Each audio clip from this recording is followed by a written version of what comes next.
This is a story about why it's so important to listen to your gut. A friend and I decided that it would be a great idea to go camping for the evening.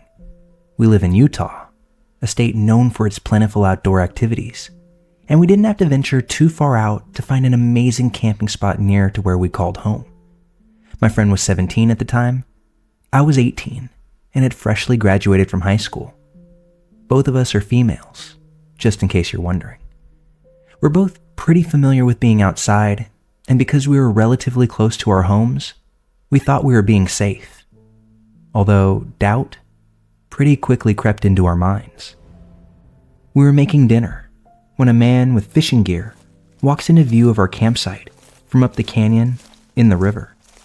He asked if he could cut through our site to the road. Nothing seemed unusual, so we said sure. He stopped in the middle of our site and asked us what we were making. Really, he just made polite small talk. But then his question started to get a bit uncomfortable. How old are you guys? Where are you from? How long are you planning to be up here? Is it just the two of you here? I'll admit, some little part of me felt uneasy, but my friend and I were quite naive. We answered every single question and even offered the guy some food. He declined the food and headed out of our campsite and down the canyon. It was quiet for a couple of hours, but then that man and another middle-aged man walk up the canyon from the direction that the first guy left in and strolled right into our campsite. The first one took us up on our earlier offer for some dinner, and then he just sat there. The new guy with him, he asked a lot of questions, most along the same vein as the first guy. This only increased that uncomfortable feeling. I was uneasy the whole time, but I didn't want to be rude. After a while, they thanked us for the chat and left from our campsite, heading up the canyon, away from where we assumed they were camping.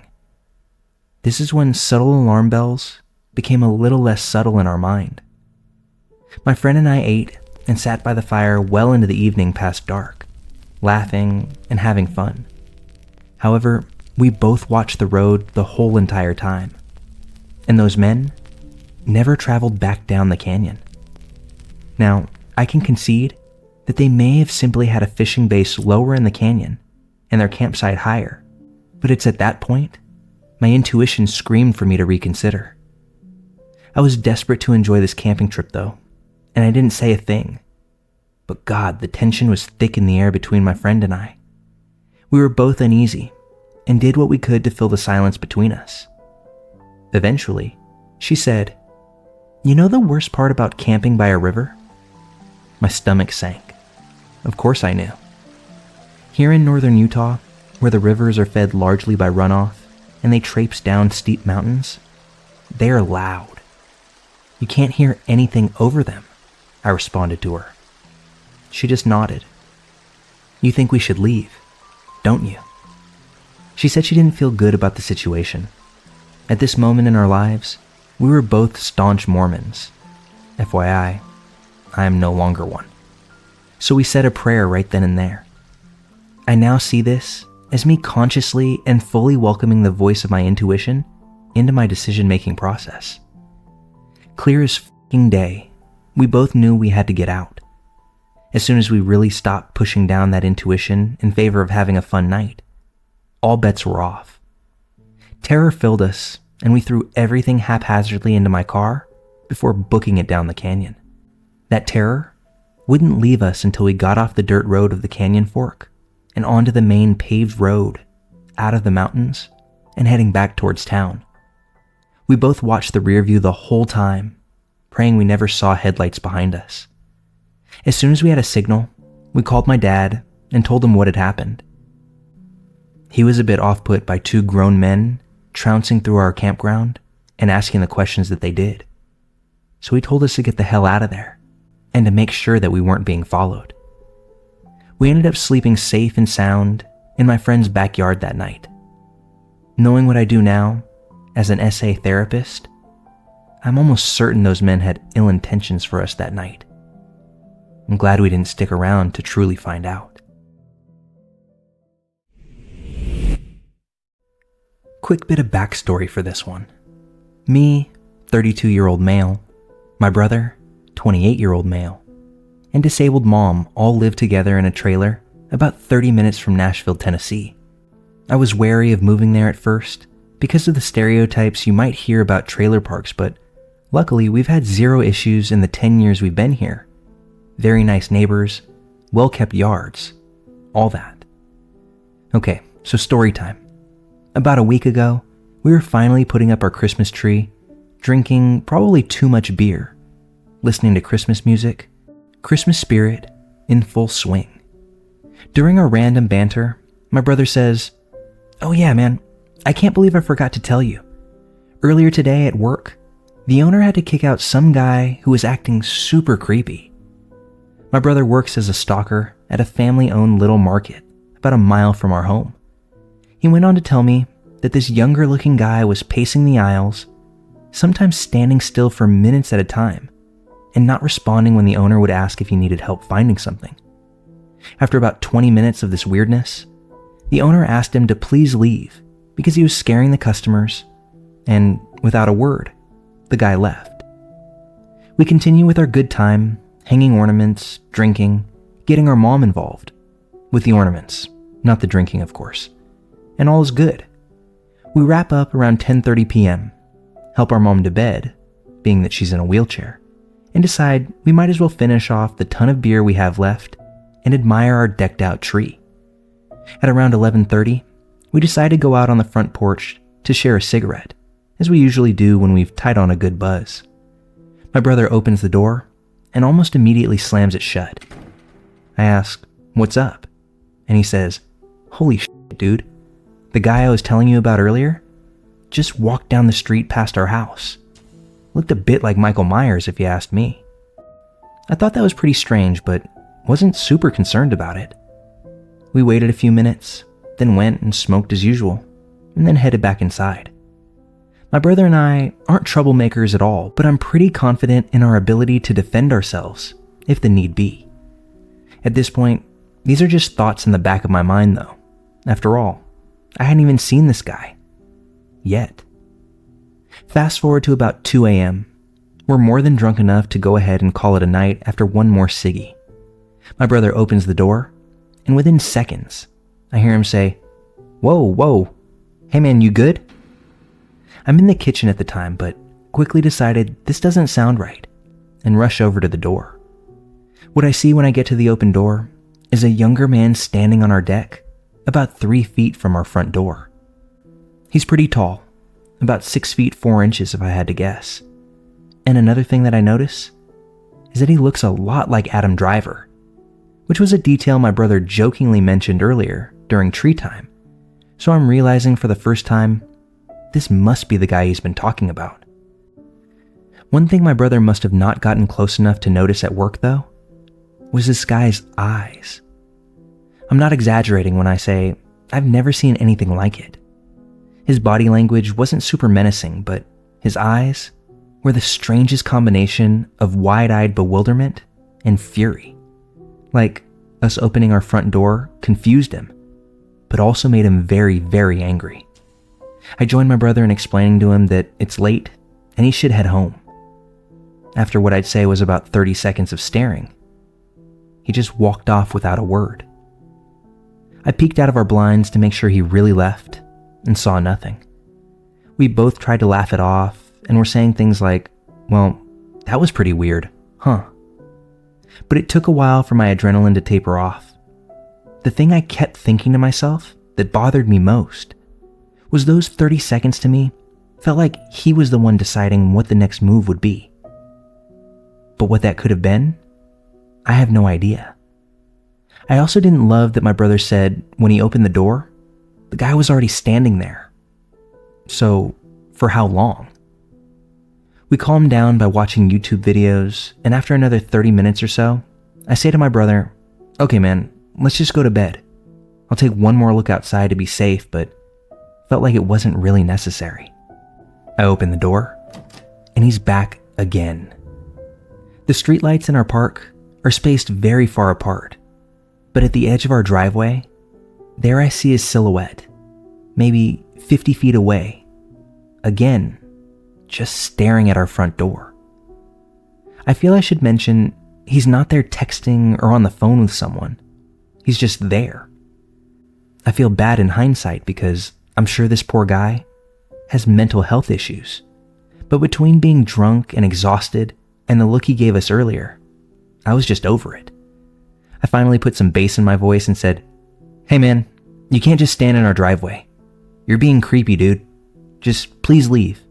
I really don't want to call the cops on you, so don't make me." This seemed to work. His demeanor didn't change at all, but the word cops seemed to do the trick. He turned around and once again walked away. I hope we handled it well. I understand and empathize with people with mental health problems and have friends and family who unfortunately suffer from those things. However, I still can't shake the feeling that something bad could have happened that night. He didn't end up leaving our porch earlier that night until I showed up at the door, essentially making him outnumbered. And even then, still he came back after. I hope he's okay out there. We haven't seen him since.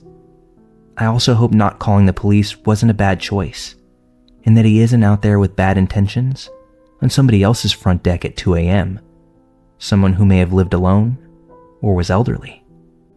I wish I could have figured out what that was all about, but during every interaction that me and my brother had with him, both during the day and the night, he never spoke a word. Pretty f***ing creepy.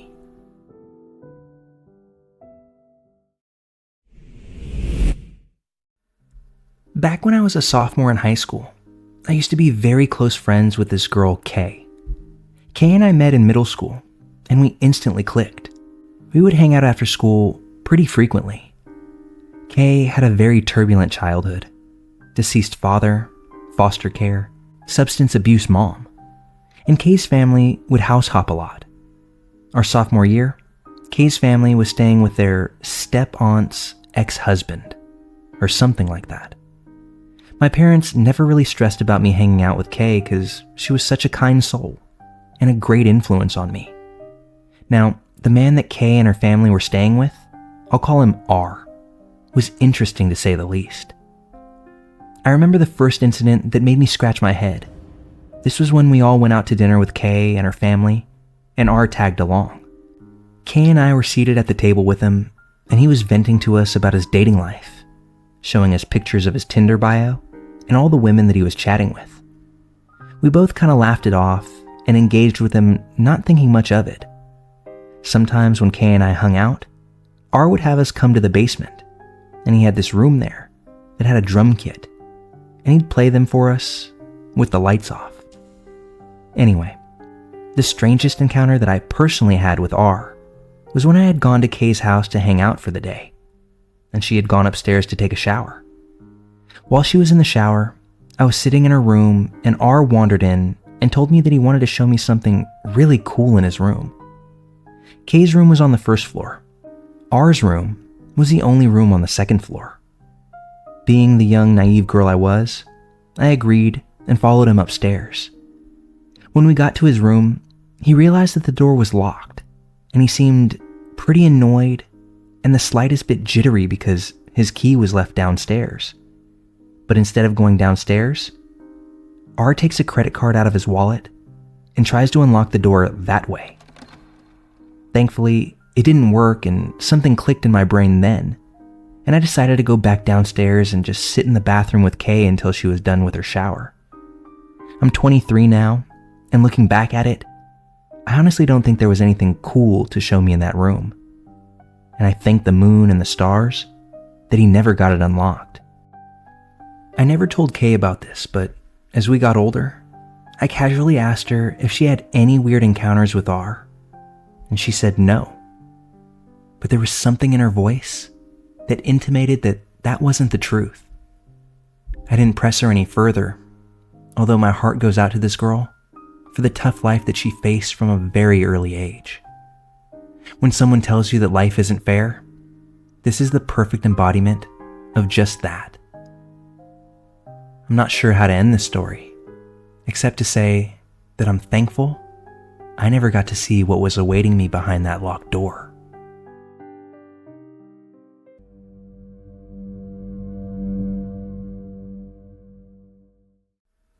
When I was about 28 years old, I lived in downtown Los Angeles with my boyfriend. We were both comedians who often traveled out of the city, but rarely together because we had a dog that we just couldn't leave at home alone. My boyfriend had left 2 days prior to do some shows in the Sierra Nevada mountains. I stayed home to watch our dog and to go to my regular job, which at the time was a bartender. One night, after closing the bar and returning home, I walked our dog, fed him, and then we both climbed into our loft bed, which was situated above our couch. I probably fell asleep around 2:30 a.m. that night, as I didn't get home till around 2 on nights such as these. We had this wonderful neighbor across the hall, a man that we affinitively called Coach, due to the fact that he was once a youth basketball coach before taking his time to enjoy retirement. Coach was a big man, large, over 6 feet easily, and filled with love. He would occasionally come over to hang out, smoke a joint, eat some dinner, and watch basketball with us. Well, this morning, around 5 a.m., I could hear Coach banging on everyone's doors in the apartment, screaming at them that they needed to get out. In my fatigued state, I don't even think that I realized he was yelling fire. I shook myself out of my stupor, gathered my senses, grabbed my dog into my arms, and headed for the front door. As I touched the doorknob, it was scalding hot. You remember that scene from Home Alone where Joe Pesci's character touches the hot doorknob that leaves an imprint on his hand? It was exactly like that. As I was able to get the door open, I'm met by a wall of black smoke. But all the while, I could hear Coach's reassuring voice, urging and directing everyone down the hall to the exit. Once we made it outside, all of us residents waited for the LA Fire Department and Police Department to arrive and investigate the house. Within an hour or so, they obtained security footage, and the police began to gradually question all of us individually, asking if we knew anything about the fire and if we would view the footage that they found. My neighbor down the hall, a girl my age, had this retrospectively sketchy boyfriend in her life. Apparently, he had broken into the building by navigating through back alleyways and hopping fences before scaling the fire escape. In the security footage, you can see him casually stroll down the hallway after making entry, before beginning to walk backwards from where he entered, dumping a 5-gallon can of gasoline as he walked. He then simply lit a match, tossed it onto the carpeted floor, before disappearing into the night, using the fire escape that he had used to enter. All of us residents watched the footage in horror as the entire hallway quickly became engulfed in flames. It wasn't until later on that we learned that my neighbor had recently dumped the man for being abusive and harassing her constantly. What scares me to high heavens is the fact that he was willing to burn down an entire apartment building just to gain retribution with her. Thanks to the rapid response of the fire department, the flames were contained to a single floor of the building, and overall the damage wasn't too terrible. While some of the residents who had the apartments right by where the flames began were unable to return to their homes, most of us were able to resume life as normal. While I'm grateful for the fire department's response, it was Coach's swift thinking and bravery that may very well have saved the lot of us. Our front doors all latched very strongly, and before I opened my door that morning, I couldn't even smell smoke. It's terrifying to think how long that inferno could have raged for before any of us would have known anything was amiss. A few weeks go by, and a level of normalcy is restored. I don't believe the cops initially found the suspected arsonist, but thankfully, he never came back. I'm unsure if this next part had anything to do with the fire at all, but it's something that left me absolutely shaken. I was returning to my apartment one evening when I see an ambulance parked by the front doors of the building. As I enter the lobby, I see Coach, flat on his back, with EMTs all around him, attempting to provide CPR. To say I was shocked wouldn't do the experience justice. I stepped inside the building, pretty much just in time to witness the paramedics halt their efforts. Coach was gone. In all my time interacting with this man, he had never keyed us in on if he was unwell in any way. I don't know if he was suffering in silence or if it was just his time. But regardless, Coach passed on 3 weeks to the day from when that fire began, and he sprung into action. Anytime someone you know or interact with regularly passes on, it's a sad experience, no doubt. But this one was harder than losing a simple acquaintance. Coach was a big personality, a big presence, and in my approximation, a big hero. While this happened a few years back, I still find myself thinking of him and missing him regularly. I tell this story not only to share a harrowing ordeal of almost having my home burned down, and perhaps my person in the process, but to give Coach the recognition that I think that he deserves. Thanks for being my hero, Coach. I hope you're resting easy.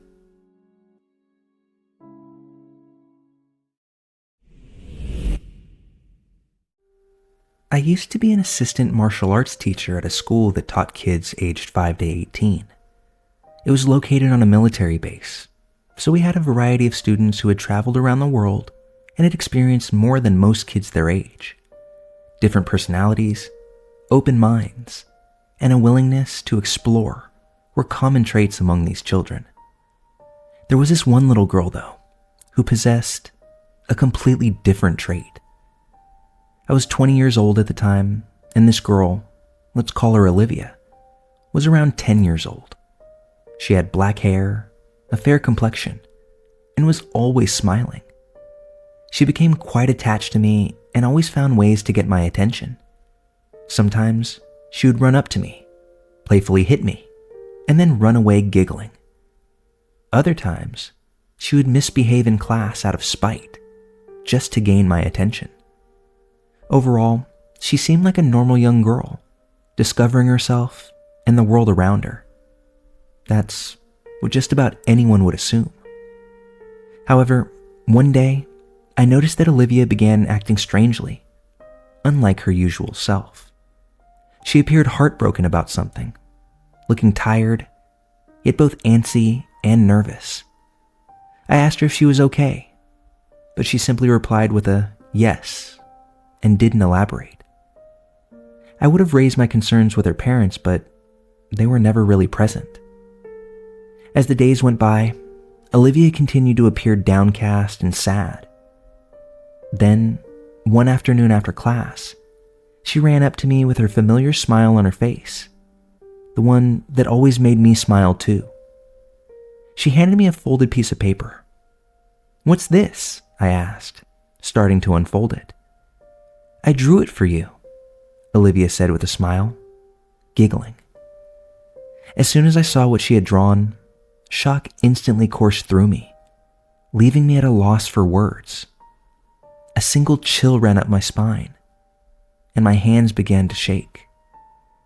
It was a crude drawing of me dressed in my martial arts uniform, with Olivia depicted as stabbing me with a kitchen knife. Multiple stab wounds on my body were oozing blood, which also covered Olivia and the knife she held. Strangely, both of us were smiling in the drawing. "It's me, killing you," Olivia exclaimed. The giggle, now a full-born laugh. I quickly folded up the drawing and returned it to her. "Thanks, Olivia, but you can keep it," I said, my voice flat, still in a state of shock. She seemed wholly unbothered by the fact that I didn't want to keep her drawing, and she quickly took it back and retreated back towards the rest of her classmates. I know that it was a single drawing, and it probably shouldn't have freaked me the way that it did, but this girl had never expressed any sentiment to me that would lead me to think that she would draw something so graphic and then hand it off as if it were nothing. I didn't see Olivia again after that afternoon. She had quit the class. And deep down, I felt relieved that she had decided to quit. Even though Olivia had left, her impact remained. I was left grappling with unease that refused to subside. The image of her drawing was etched into my mind, an eerie reminder of the complex emotions that children can harbor. I don't know where Olivia may be in life now. She would be the age that I was at the time that she handed me that drawing. I hope she's a healthy young woman, mentally sound, and living a good life. I only hope that the drawing was a singular occurrence with Olivia, and no one else had to experience such a disturbing situation like I did that afternoon. Besides its effect on me, I can't help but wonder what made her draw that in the first place.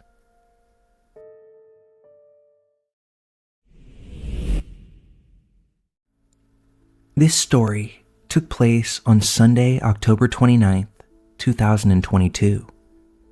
My father is a man named Daniel Tramouche, and I am his son, John Tramouche. I currently live near the Swiss border but reside in France, originally from Grenoble, where my entire family, my parents, and my sister live. My parents live in their apartment on the outskirts, and my sister lives in Grenoble proper. After a pleasant weekend with my girlfriend, visiting our families, we return home. We grab some McDonald's and settle in at home, ready to watch our favorite series on TV. At that moment, I receive a call from an unknown number at about 9 p.m. Generally, I don't answer unknown numbers, especially at this hour, due to harassment issues in school that left lasting effects. However, I felt a strange sensation and decided to answer, thinking that it might be important. I answer, and after saying hello, someone immediately asks, "Are you the son of Daniel Tramouche?" I, of course, answer yes. It didn't surprise me at the moment because my father has been a salesman for 35 years for the same company, and my phone number was his 15 years ago. So every now and then, I get calls from very old clients of his. We don't have the same voice, so it didn't surprise me to be asked, "Are you the son of?" After confirming, the person says directly, "Your father's been in a car accident." Panic rises in me. I start trembling. My girlfriend is next to me and immediately senses that something is wrong. I was petrified because the tone used by this stranger clearly meant to entail that my father was dead. In a panic, I ask, "Where? How?" And the crucial question, "Who are you?" They tell me that they were a witness to the accident and that my father was taken to the hospital. I continue my panic and shout, asking where? Where did the accident happen? How? The person says the car flipped. Still shaking, I explain this to my girlfriend. The stranger on the phone says that he wants to call his wife, and I hang up immediately. At that moment, I conclude that my mother wasn't with my father. For your information, my parents sometimes have significant arguments, and my dad occasionally goes for a lonesome drive. My mother has been ill for years, and she heads to bed at 6 p.m. every day, so I knew that I wouldn't reach her, but I try anyway. I call my mother, no response.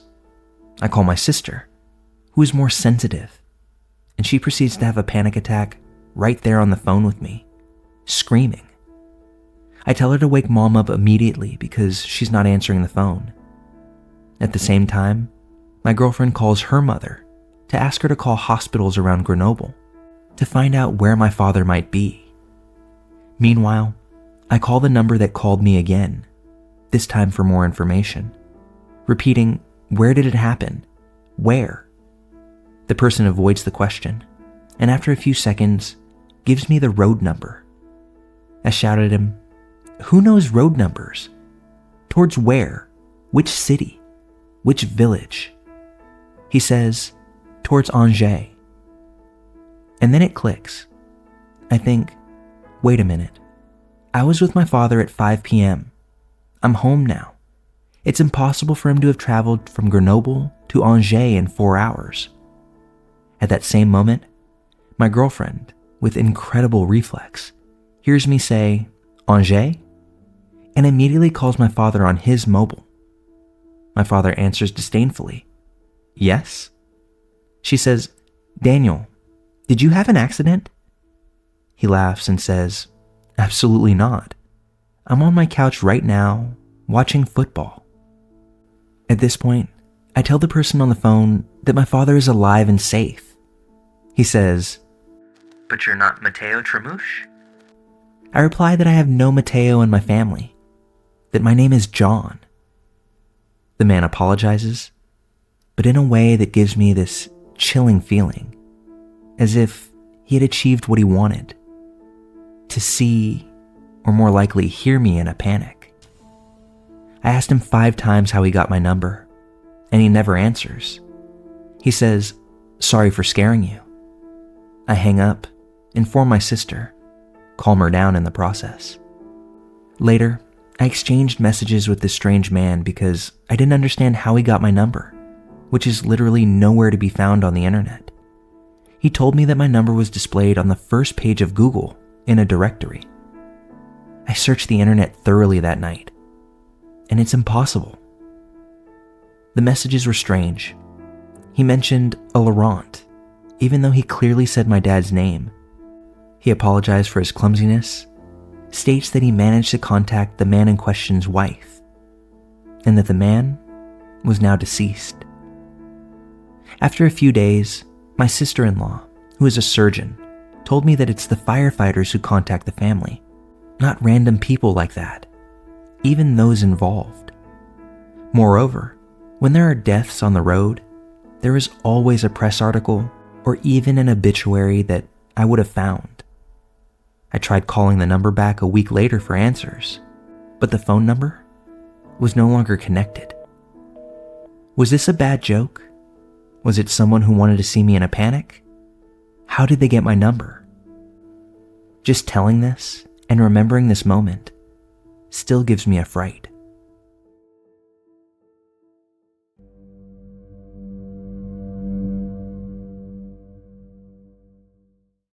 This incident happened about 5 years ago, and this is a story that I never really tell anymore because most people are either uncomfortable hearing it or make well-meaning comments about what I should have done in the situation without really understanding how differently your mind works when you're experiencing absolute panic.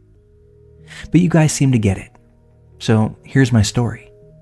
I was living in a relatively nice apartment in downtown Memphis, working as an ophthalmic technician.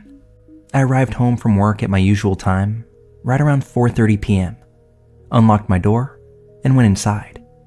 I set my phone, wallet, and keys on the kitchen island, hearing my heavy metal front door swing shut loudly behind me, and I began taking care of some errands around the house. Having grown up in a small town, and much to the cringe of many of you listening, it was a habit for me to not lock my door during the day, especially when I knew my husband would be home soon anyway. I've never forgotten to lock my door once in the 5 years since this happened. I walked through my bathroom and into my large walk-in closet and began hanging up the laundry that I'd started earlier in the day before work. My front door opened and I smiled with surprise. My husband was home a little early and I happily called out to him, "I'm in here, love." I was met with silence and slowly began to feel that sinking feeling of something is wrong crawl right up my spine. I tried to shake it off though, thinking that my husband simply hadn't heard me, and I walked out into my living room/kitchen area. Standing on the other side of my kitchen island was a complete stranger. He was male, older than me. I would estimate in his 50s, but it's hard for me to recall exact facial features or details from this moment. And he was just standing there, staring right at me. No ski mask, no weapon, just watching me. I wondered if he'd maybe walked into the wrong apartment and was going to apologize and leave, but as he continued to stare, I realized I needed to do something other than just gape at this stranger in my house. I stood taller, puffed out my chest in an attempt to look more threatening, which is hard to do as a small female, and used a loud, clear voice, telling him to get out of my apartment and that he had no business being there. He completely ignored me, as if I hadn't even spoken. Then he began to pick up my things, my cell phone, my keys, my wallet. He picked them up methodically and put them into his own pockets. That's when it truly hit me that this person was dangerous. I was naive enough to believe this was all a mistake up until that moment. I darted forward toward the only other device I had that would allow me to get help, my computer. I had to take a few steps closer to the intruder in order to reach it, but still had about 10 feet between us, so I knew I could grab it and run before he could reach me. As I picked it up and turned to run, I saw him start to move after me, and I sprinted back toward the bathroom because it was the only place I could go and put two locked doors between us, my bathroom door and the closet door. I slammed and locked the first door, and within seconds, I could hear him messing with it, trying to open it. I ran into the closet and locked that door too, opening my computer and getting on Facebook Messenger to contact my husband. I sent message after message, pleading with him to call 911 and tell them there was an intruder in the apartment. He got the messages within minutes and assured me that he had a dispatcher on the phone and was leaving work himself to try and get to me if he could. I waited and waited. The bathroom door opened and the intruder came inside. He moved to the closet door and started trying to break that down too. Here's the part where people usually start giving me advice on how I should have acted. But all I can tell you is that I was frozen, with fear, with shock. I don't know with what else. But I didn't scream or cry or search for a weapon in that dark closet. I didn't brace the door or try to hold it closed. I just knelt in my closet and waited to die, because I felt as if that's what was going to happen. People like to tell me that I lived in an apartment. Surely if I'd screamed, someone would have heard and come to help. Surely there was something heavy enough in my closet to use to defend myself. Hell, even the laptop I had would hurt if I swung it at someone. Why didn't I do anything? And I don't really have an answer for that. But the closet door miraculously held. I heard frustrated footsteps go back out into the living area of my apartment. I heard things breaking, bottles shattering, my drawers and refrigerator and cabinets being flung open as things were torn out of them. I continued to sit in that closet, silently crying, wanting to leave, but feeling that death was inevitable. I feel awful about my selfishness in that moment, but I messaged my mom, who lived a 15 hours drive away, and told her what was happening. I desperately wanted comfort and to tell her how much I loved her. I'm not a parent, but I can only imagine the fear and helplessness I put her through knowing her daughter was in danger, and there was absolutely nothing she could do to help. She messaged me constantly, begging me to keep replying. I told her I would, as long as I could, but I also told her to tell my brothers that I loved them, to help my husband through whatever happened next, if it were to end badly for me. The intruder started messing with the closet door again, mumbling disjointed words that I couldn't really distinguish. I remember hoping that the police would get to the apartment before my husband, that he wouldn't be the one to find me in whatever state this invader left me in. The front door opened again, and it was my husband, shouting for me. The intruder broke away from trying to kick down the door and walked out towards the living room again. That's when I took the opportunity to open the door and dart from the closet to find my husband, who at this point was on the ground with the assailant, pinning him in place. The man kept mumbling, at times yelling, but never really put up much resistance. Now this entire part is a blur for me. I remember feeling like the room was spinning, filled with fear, mostly for my husband at this point. Eventually, the police found their way to the apartment.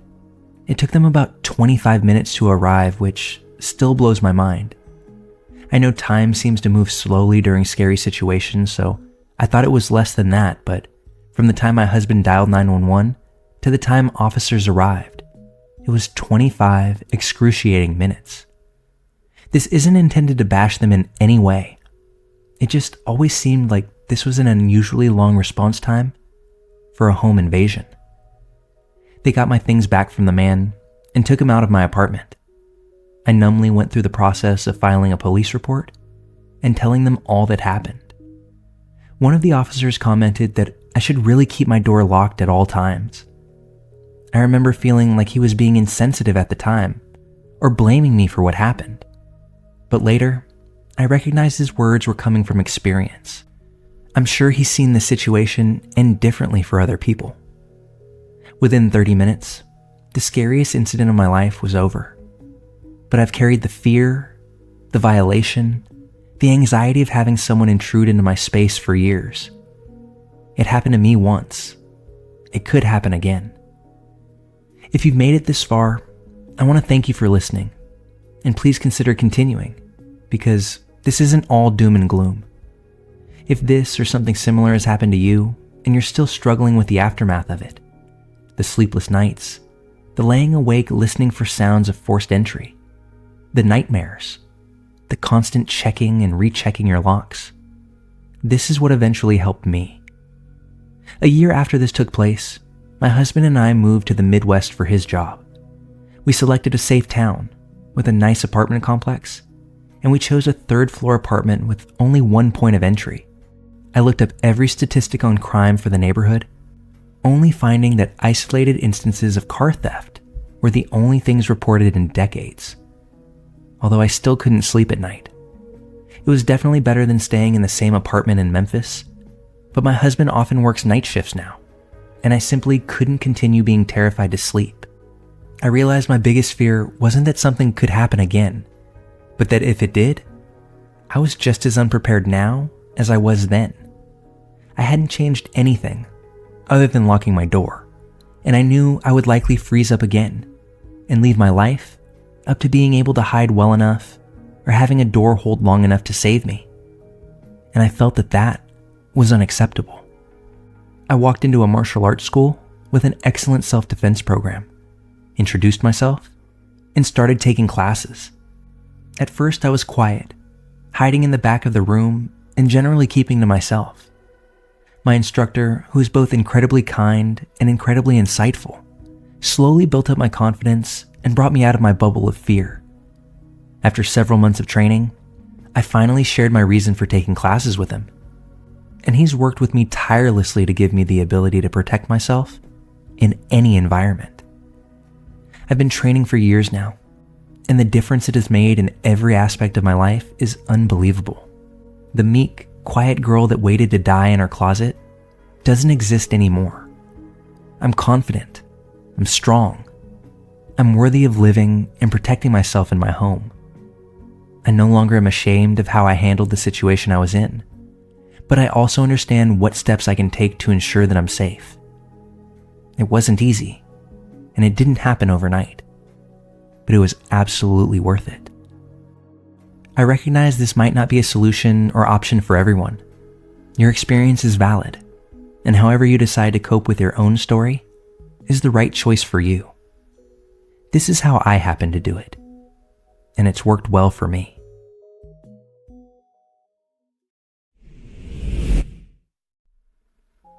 This story took place in the summer of 2023. Last year, I transferred with my company to take a new position in a major Midwestern city. My spouse was still working and living back in California for the next few months, so I rented a studio apartment for myself in a newly renovated apartment building in a popular downtown neighborhood until we could look for a place together. The apartment was small, but very nice. It was in a secure building with interior hallways and a nice downstairs lobby. I was one of the first tenants to move into this newly renovated building, and other new residents soon started to move in. A major advantage of this move was that I'd only be a couple of hours' drive from my hometown and my family. I started my new job, and everything was going great.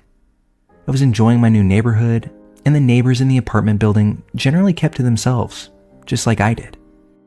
Then, a new guy moved in next door to me, and everything seemed to change. We'll call him David. David was a single man in his 60s and was very different from the college students and young professionals who lived in our building. I started noticing his erratic behavior almost immediately. I would come home from work, and he would be sitting in his car in our small parking lot, just staring off into the distance. We were having issues that summer with smoke clouds coming over from the vast Canadian wildfires. They were leaving a light dusting of ash on our cars that looked similar to pollen. David was convinced that someone was spraying this dust on his car and was accusing various tenants he would run into in the parking lot of it. He would hoard trash in his apartment and leave trash bags in the hallway, causing a foul odor to fill the building. He would also yell to himself in the hallway. I finally had enough and complained to the leasing office, although the manager was quick to dismiss my concerns, saying that she'd been in his apartment and everything was fine. In August, my parents' 50th wedding anniversary was coming up, and I was excited to go home and spend a weekend with them.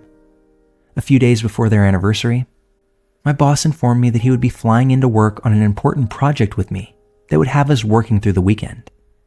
I was really disappointed and felt like I was letting my parents down, but I managed to get away for a quick overnight trip to spend the night with them in the middle of the week. That way, I got to see them and get back before my boss was due to arrive. The next morning, before leaving my parents, I checked my email as I was getting ready to head back. There was an email from my apartment manager in regard to the quote, incident the night before. The email itself was pretty vague, but it stated that a resident was deceased and there would be further details coming later. My heart sank and I immediately went pale. For some reason, my mind instinctively went to my strange neighbor David. I opened a local news app for my city, and the top story was about an active shooter in my apartment building who was killed during a SWAT team standoff the night before. Apparently, David had approached another neighbor of ours on the hallway with a gun and threatened to shoot him. The neighbor was able to quickly evade David and run back into his apartment before calling 911. David also called 911 and told the dispatcher that his neighbors were hacking his phone, and if the police didn't come, he was going to start shooting people. The police came and tried to talk David down, but he had barricaded himself in his apartment and also claimed to be heavily armed.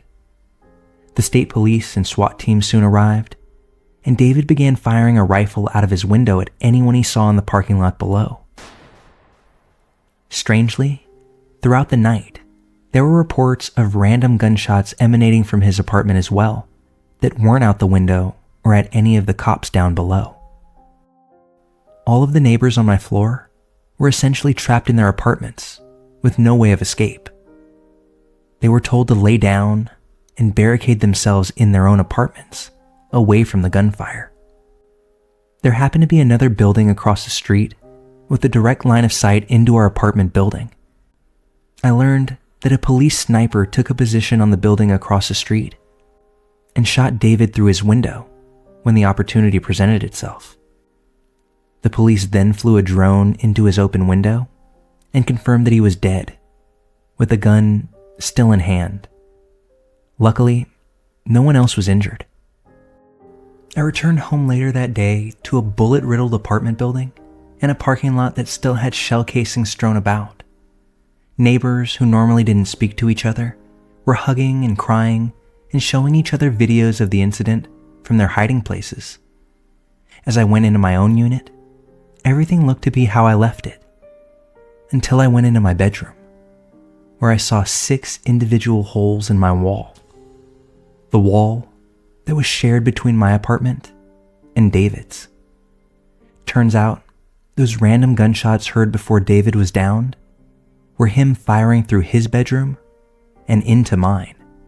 As if I needed any more reinforcement in my mind, but I can honestly say that I've never been so lucky to be out of town on a specific night.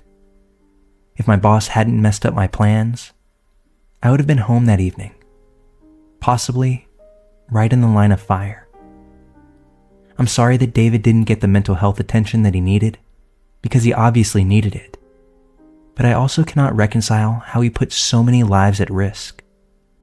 All I can say is that I'm thankful that no one else was hurt that night.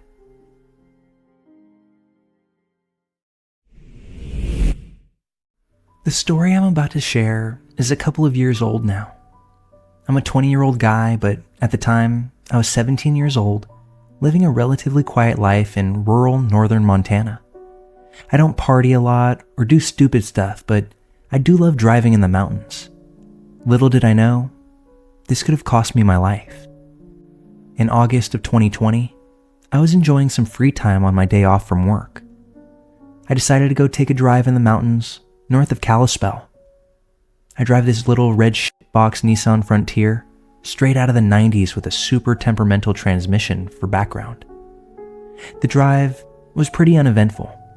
Typical a-hole drivers, big diesels, northern highway dreariness. It was a foggy, cold, and rainy day, so I figured nobody would be in the mountains at this time, and I would be all alone up there. When I pulled off the main road and up the mountainous dirt road, I felt normal, like nothing was wrong other than my damn transmission. I'm heading up the road for about 2 hours until I hit a peak and get out to take some pictures. This is something I usually do for the memories. Nothing was truly out of the ordinary, and it was silent up there, other than the wind whistling through the trees and the rain. I was glad that I truly felt alone. Until I got the feeling. You know, that feeling you get in your core when someone or something is looking at you. I was just standing there motionless, listening to any noises that might alert me to someone's presence. But there was nothing, just absolute stillness. I start slowly walking back to my truck when I hear a loud boom and a sound like you hear in those old Western movies. My fight or flight was instantly in 6th gear, and I sprinted back to my truck now, started it up, and by the grace of God or some other higher being, was able to get it into first quickly and sped off. I found a spot large enough and turned the truck around and hauled as much ass as this little 4-banger could do back down the mountain road and onto the highway. I drove completely flat out down the highway to the nearest gas station where I stopped. I was honestly bricks at this point because it wasn't hunting season. I didn't see or hear anyone else out there, and there was absolutely no way I could be mistaken for an animal. I exit the driver's side to see if the truck was damaged at all, and lo and behold, there was a single massive bullet hole. I'm gonna guess 7mm round-sized hole in the side of my truck. It went in by the rear fender and came out through the tailgate. I immediately called the county sheriff, but since there was no bullet or other evidence, there wasn't much that they could do. Nothing else really happened that day, but I haven't gone back to that area since.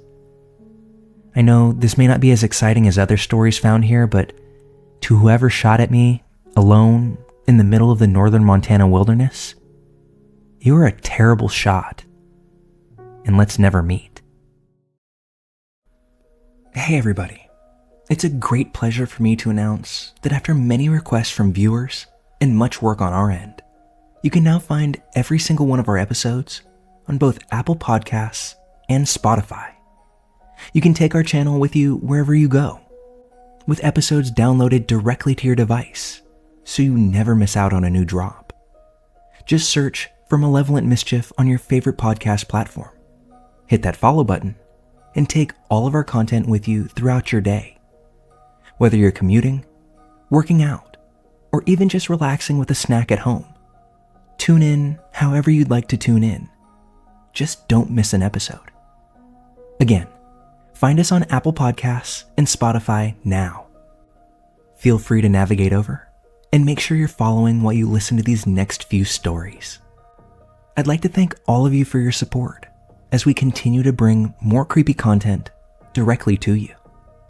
And now, without any further delay, let's get back to our program.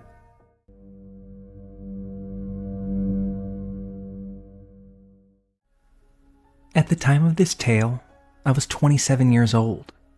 I was living with a boyfriend, who's now my fiancé, in the same home we live in today. Our home is a small beach cottage with multiple windows on all sides. The home was moved in the 70s from a rural beach town, just a few miles from here, to our quaint neighborhood amongst sprawling brick ranches, in what I imagine at the time to be a desirable little working-class neighborhood on the edge of town. Around the time of my story, my boyfriend would take frequent trips out of town, often for work, but also on occasion to assist his older parents, who lived out of state, with their home, repairs, remodeling, etc. He'd typically be gone for a few weeks, but up to 2 months at a time. At this point, he'd been out of town for almost a week or so. I was just rolling along in my day-to-day life like normal, going to work at my 9 to 5, working out in the evening, chores, rinse, and repeat. One night, I was lying in bed, on the cusp of my sleepy melatonin stupor, when suddenly, I was jolted wide awake, with an overwhelming feeling to get up and check that all the windows of our house were locked. I thought it was a strange impulse. Other than the fact that I hadn't checked the windows since my boyfriend had left, I had no rational reason to think of the windows right then and there. No strange sounds, nothing of that nature. I begrudgingly drug myself from my cozy cocoon to check the windows. Most were locked up tight, but there were a few that had been left unlocked. I threw on the lock latches that had been left unsecured and groggily stumbled back to bed, not thinking anything else about it, as I drifted off to a restful night's sleep. The next morning, as usual, I woke up to the cringe-inducing alarm blaring from my phone and began readying myself for work. I started the water kettle for my beloved French press and stood at my kitchen window waiting for that whistle. My entire body was instantly coated in goosebumps as I noticed a single slice in my kitchen window screen. Utterly shocked, I ran to the office, then to the guest room, to the laundry room, and as I'm sure you've already guessed, every screen in my home had a single slice in it. A slice just large enough to fit a hand through. All but 3 screens out of our 18 windows in the house had been sliced. The 3 that were left untouched were the windows to my bedroom. The bedroom that I peacefully slept my butt off in while someone attempted to get into my house. By this time, the kettle was screeching at me to remove it from the heat. I ran shaking to the kitchen to answer the kettle's call, all while attempting to not keel over from the second heart attack I was having before I'd even dressed. I was freaked out beyond measure. The cops were called and a detective came out to investigate. On the backside of my house, he noticed a single large handprint on one of the windows. They tested for fingerprints and determined that the person attempting to get in was wearing gloves. He of course had no proof, but he also believed that the person must have known that I was in the bedroom, and that's why they never messed with any one of those screens. Nothing ever came of the investigation. I can't explain why I got out of bed that night, but now I will forever trust my gut. Follow-up. So this all happened about 5 years or so ago. I know that those slices weren't there when I checked the windows that night. We often choose fresh air over air conditioning, so we would have noticed the screens. Not to mention, my fiancé is a bit anal about these things. We have since installed motion lights and cameras. Nothing even vaguely similar has happened since that night. My boyfriend was unable to come home immediately, and let me tell you, those next few nights alone, after the incident, were the scariest evenings of my life. The police did regular nightly patrols of my neighborhood for a few weeks following this incident, but no suspects were ever found.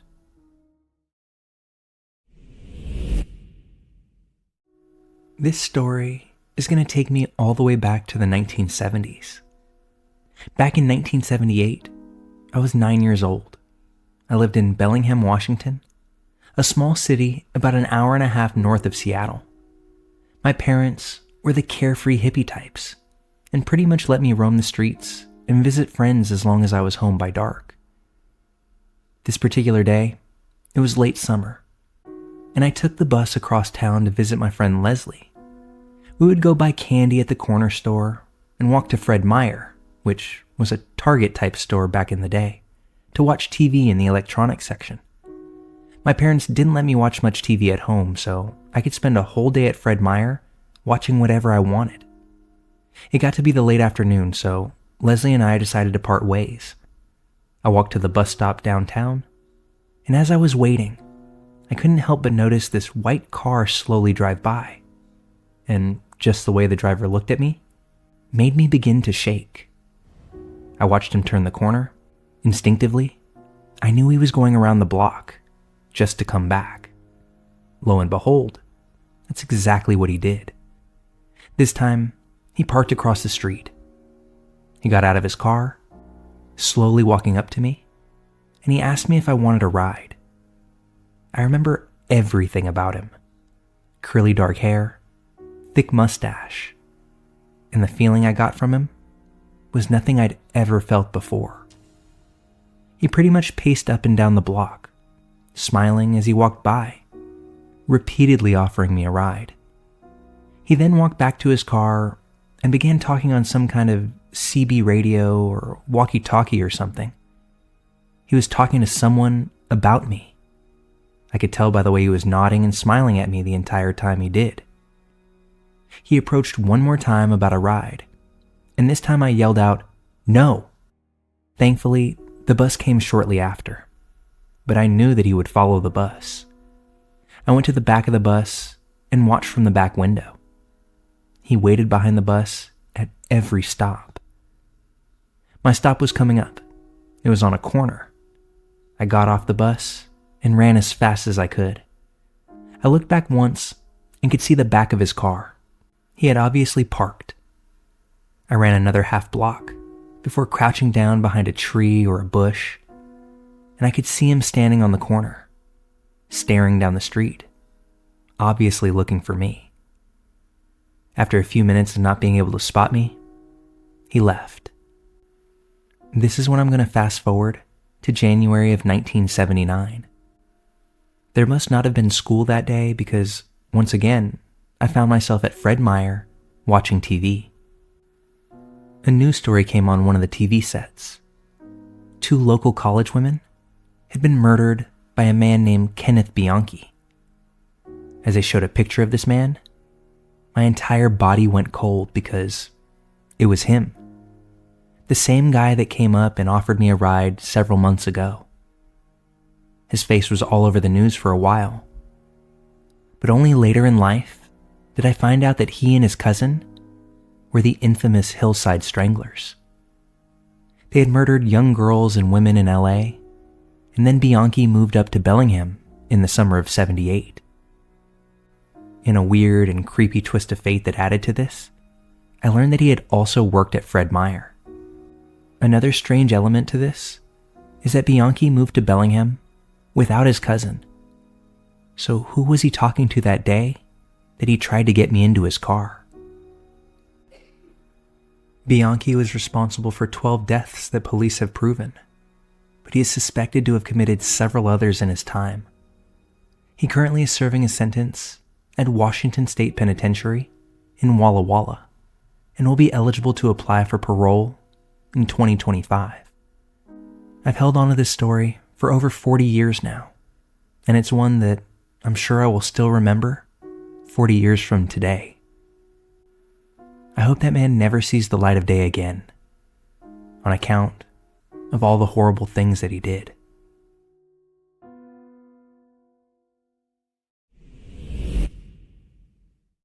Let me start this off by letting you know that I was living close to a metropolitan area for a little over a year before moving back to my tiny hometown. Before then, I was in college, other places, etc. And I didn't interact with anyone from my hometown besides my family for many years.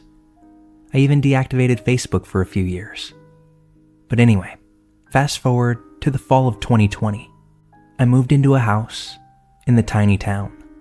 I decided that it was a perfect night to chill and get inebriated off many glasses of wine.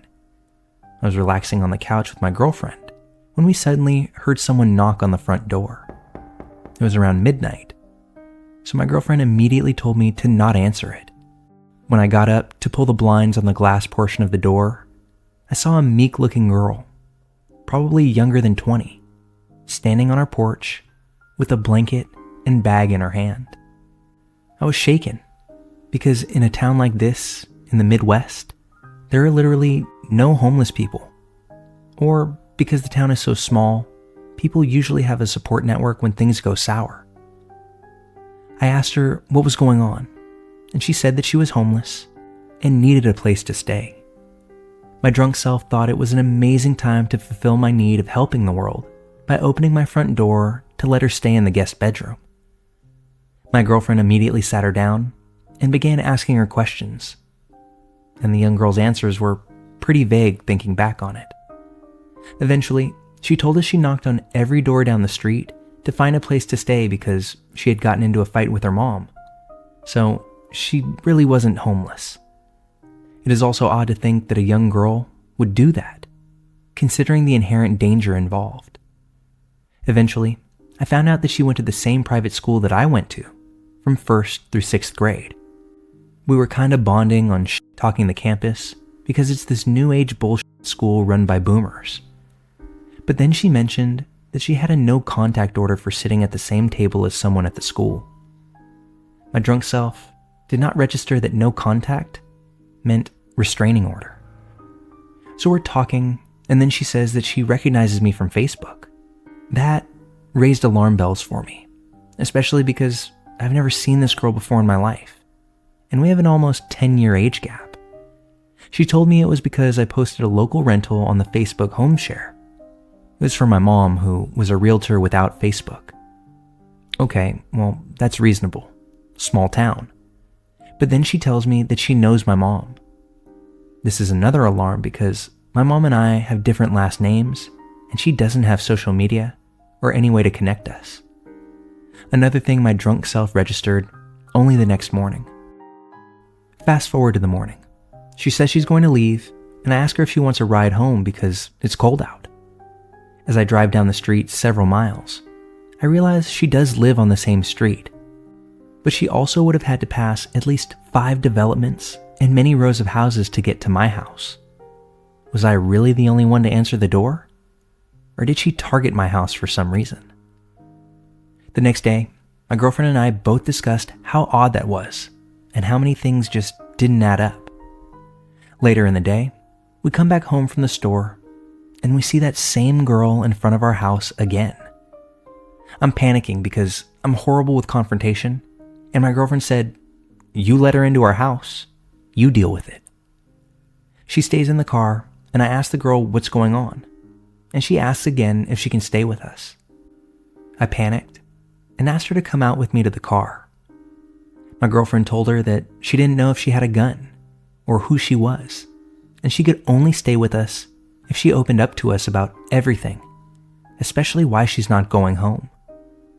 We sat her down in the kitchen and nicely grilled her only to get vague answers again. To be honest, initially I was concerned it was an abuse situation, but it turns out it wasn't. At this point, she's in our house and we don't know how to get her out. By a sheer stroke of luck, she says she's leaving to go to the dining hall and will come back later. Pretty much the moment she left, we quickly taped signs on both the front and back doors that read, "Landlord won't allow additional tenants. Best to go back to your mom's." Now, it's later in the evening and dark out at this point, and we begin to hear banging out on the front door. Then we hear banging on the side door. Then the back door. Finally, it stops. Both me and my girlfriend were upstairs, and we knew it was her, so we just waited it out. Probably about an hour if I had to guess. I ended up walking downstairs to check because we were both starving and wanted to use the kitchen downstairs. I decided to take literally one finger and slide one blind shade up from another to peek through the kitchen glass doors. And she's standing there, facing me, in the fucking pitch black on my back deck. after an hour no less. I looked her dead in the eye and then turned around and noped right back upstairs.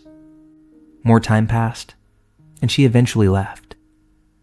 When I opened the door, we noticed that she had taken the handwritten notes.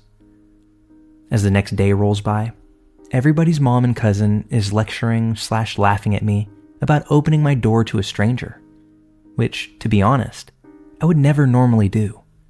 But the whole thing wasn't sitting well with me, and I needed more information. I posted something on Facebook about it, and a guy I went to elementary school with messaged me asking if it was insert female's name here, because she had an obsession with him that led to a restraining order. He advised me that she's probably harmless, but not to respond to her.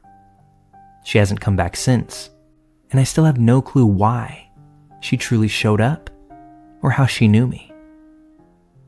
It cost me the purchase of a Ring security system, but I guess it could have been worse. I feel I should add that I did ask my mom if she knew the girl, and at first she said no. But then I described the girl to my mom, and she remembered showing her a different property than the one I posted on Facebook months earlier. Although, in the end, my mom ended up renting that place to someone else. I even asked my mom if she accidentally mentioned anything about me or where I lived to this girl, but she didn't. A single fleeting thought popped into my head that maybe that girl was upset she didn't get the rental she had wanted from my mom. But how that led her to me and my home, I don't think I'll ever know. Strange story, we're no worse for the wear, but I won't be opening our home up to anybody else anytime soon. Copious amounts of wine, be damned. I'm interested in what you all think though. Why did she pick our house? What was her deal? And more importantly, what do I do with all of this?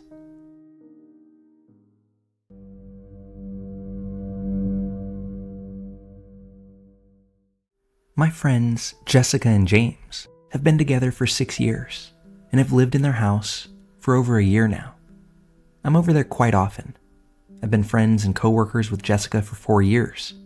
They're absolutely wonderful people. They've kind of adopted me, and they keep me alive by feeding me a few times a week. Not like a cat or anything, but I still appreciate the gesture. So I was over for dinner after work a few weeks ago. We all got to their place within minutes of each other. We drank, ate, and caught up. And after a little while, James goes outside to grill up some steaks. When he comes in, he asked why I had kissed the door. I'm pretty confused and head over to the sliding glass door where he is. Sure as can be, there is the imprint of a kiss on the outside of the door, lipstick, and everything. A few things here. James and Jessica are both shorter than I am. He's about 5 feet 8 inches tall. She's about 5'2". I'm 5'11". The kiss print was at a height that if I popped up on the balls of my feet, I could reach that spot with my lips. Far above where Jessica could reach, and as much as I loved the thought of James in bubblegum pink lipstick, he wouldn't have been able to reach it either. Now, I haven't worn makeup in many, many years. I don't even own lipstick. I think I might still have some mascara and an ancient eyeshadow palette, but that's about it. They both thought it was me playing a prank. After all, Jessica owns lipstick. I could have just been trying to freak them out using her makeup. But spoiler, I'm not. I am a smoker though, so I do frequent their back porch through that door. Besides, it's pretty difficult to get on their porch. We've got 3 sides, right? Well, the right side is sort of a balcony with a 30-foot or so drop. The left side, a 10-foot drop with a fence. And inside the fence is immediately James's grill and some workout equipment. It's a pretty narrow space and wouldn't be easily navigated with all that junk out there. Plus, it's pretty high up. The front of the porch would be the easiest way to get in, but you would have to be dedicated. They have thick, tall boxwood hedges along with a fence. Suffice it to say, you'd get pretty scraped up. So at this point, I'm thinking that most likely Jessica just climbed up on a chair and kissed the glass herself. She's pranking me. Well, James cleaned off the glass, and we went on with our night. A few nights later, I'm back at their place once again. I was heading out for a smoke when I saw another set of lip prints on the glass, in the same place, this time with a nude shade lipstick. About a foot below the lip print, there was a smudgy heart. I'm not sure if this person had really greasy hands or if they used spit or something like that, but it was extra creepy. I pointed it out to my friends, and again, they thought it was me. James even insisted that I clean it off the glass. Jessica nor James have ever been ones to prank, and neither have I. But I still felt like the most logical explanation was Jessica trying to prank James and I by setting me up or something. The next time it happened, a few days later, when I hadn't been there for a while, Jessica called me on the phone. She was a little accusatory and more than a touch rattled. I do have a key to their house, and she asked if I had used it to kiss the glass again because when they woke up, she noticed that there was a lip print on the door. I told her it wasn't me, and she eventually let it go, but I could tell she still thought it was me. At this point, I'm not really thinking it's her. Like, it could be, but it definitely seems like it's time to give it up already. She seemed genuinely mad at me, and it didn't seem funny at all. It happened a couple more times. Once more while I was over, then there was a break for about a week, and then again, when I hadn't been there. I had to go to another state for work, and while I was out of town, Jessica video called me. She saw me in my hotel room and just started freaking out. She said this whole time she was really holding out hope that it was me. Even though it wasn't funny, at least it wouldn't be terrifying. Alas, I'm 1,000 miles away from them, and there's a fresh kiss print on her back door with that same heart underneath. She apologized to me for being so adamant that it was me. She just didn't want to be wrong. I told her it's okay, but she should probably call the police now. She did. They came several hours later, looked around for maybe 5 minutes, and pretty much told her, that's weird. They told her that she could take pictures and submit them online to the police. Big thank you to those 2 specific boys in blue. Big help. So we're all completely freaked out. I suppose it's possible that it is her or James, and neither of them know when to call it quits, but I really don't think that's the case. Someone out there is really dedicated to giving them kisses. They ordered a camera. It arrived a couple of days ago, and they put it on the porch. So far, nothing. But I'll be sure to let you know if that camera does catch anyone creeping up for a kiss.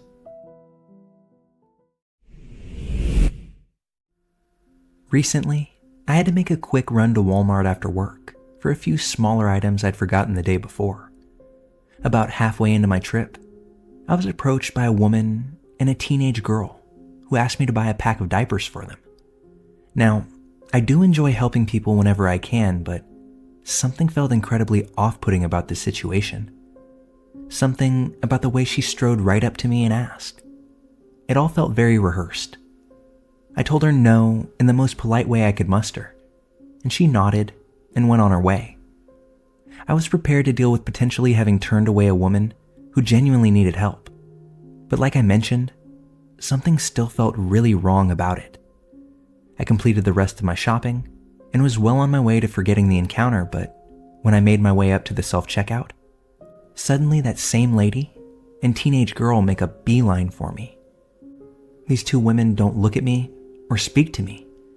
They just walk up to the self-checkout stand that I'm at and begin to scan not only the diapers they had, but items they had hidden in their clothes, racking up a huge total on the self-checkout. Completely stupefied that she just brazenly assumed I'd pay for it all, I got the attention of the associate and quietly explained the situation, making it clear I wasn't trying to make a scene, but I simply didn't know these people, and I wasn't about to pay for their belongings now that I knew it was a ploy. He told me they've had to deal with her before, and I wasn't the first customer she had a run-in with. He put on his most patient customer service voice and talked to the woman, at which point she pretended to not speak English, despite having a pretty firm grasp on the language earlier when asking me to buy diapers for them. She just kept pointing at me as if to indicate she and the girl were with me. Thankfully, she wasn't fooling the associate who, by now, had not only cleared her items from my checkout, but placed his body between myself and the woman, who was still pretending she couldn't understand him and still adamant that we were together. The whole time, she was getting louder and louder, and it was obvious that things were escalating. So I made a point to pay for my belongings and hightail it out of there. I hurried out to my car, closing the door just in time to see that teen girl nearly sprinting to catch up with me. The older woman, not far behind her. Panic began to set in, and suddenly I was trying to lock the doors, throw my groceries in, and buckle up all at once. The teen girl was now frantically tapping at my window with what I assumed at first was her nail. I wasn't going to look up until I caught the sun gleaming off of something. I turned my head to find she wasn't tapping with her nail at all, but instead with the tip of a switchblade, making slow, deliberate slicing motions with it. Just about the only thing I could think to do was throw my car into reverse and get the hell out of there. And as I did, both the teen girl and the woman slowly walked in front of my car, heading back toward the store. As she was walking by, the woman turned and looked at me and gave me what I could only describe as the most sinister smile I've ever seen. Something was just so deeply insidious about the way she gave me that knowing look. A truly diabolical version of the kind of look a mischievous kid gives you when they know they're doing something they're not supposed to. I was shaken, but ultimately okay, though I'd be lying if I said I didn't look over my shoulder for a long while after that. Edit. A few people have asked if I've let the store and/or the authorities know, and I'm glad to report back that I've informed both, and they are now looking into the matter further. A long conversation with the store manager about it revealed a couple of things. For one, the associate who came to my rescue hurried outside not long after I peeled off to investigate, after he watched the two in hot pursuit of me. And according to what he said, the pair made their way back toward the store as mentioned, but changed direction to who knows where after spotting him at the door. Another interesting thing to note is that tabs have been kept on her for a while by that particular store, though this is the first instance documented where she's pulled a weapon.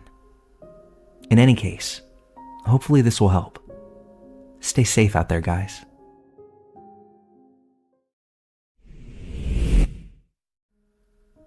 I met this guy on a popular dating app. He's the same age as me, 25, and he teaches middle and high schoolers. He loves to cook and be adventurous. He's funny, and so on. Really seems like the whole package. And at first, we got along amazingly. We had a lovely first date. We went to a bar, got a drink, and then took a stroll out for ice cream. We parted ways after this, and he asked if he could see me again, but didn't even try to kiss me. Honestly, it was refreshing. I feel like people so often rush intimacy, so I appreciated the slower pace. We went on several more great dates over the next few weeks. My favorite one was going roller skating, followed by an arcade. Then we nightcapped for a beer and some pool. At this point, we're getting pretty comfortable with each other, getting a little handsy, making out a bunch, but mostly filling out days with fun activities. We really got into playing pool with each other and would end most of our dates this way.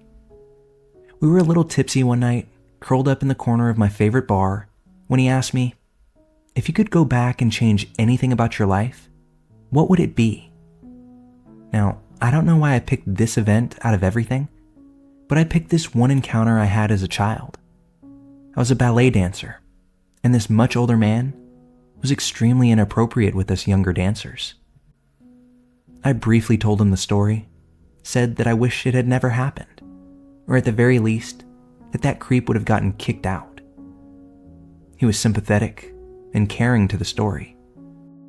I asked him the same question in response. if you could go back and change anything about your life, what would it be?"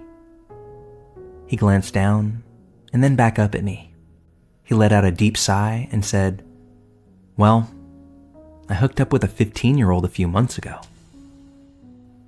Obviously shocked and not quite sure that I heard him correctly, I asked him to explain exactly how that would happen.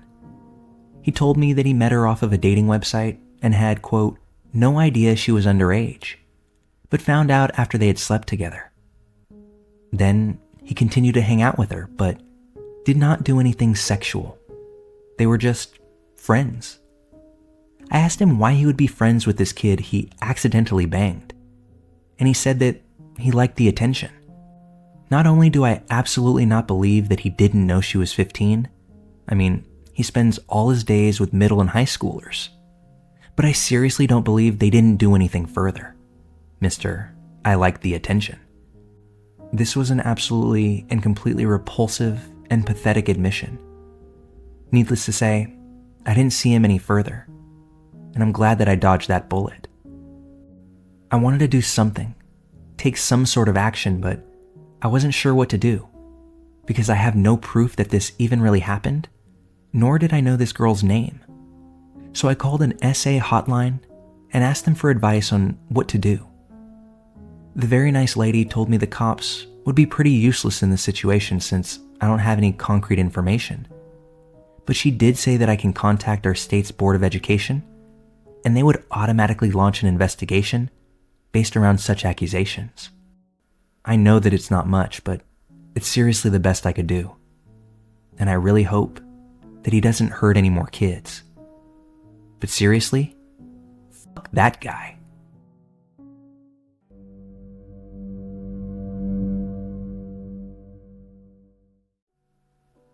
I enjoy taking solo camping trips. I find this to be an easy way for me to relax and just chill out. I went into the mountains yesterday morning and set up my tent in a campsite near a pretty popular mountain range near me. I had zero Christmas plans, so I thought I would go camping instead of sit at home.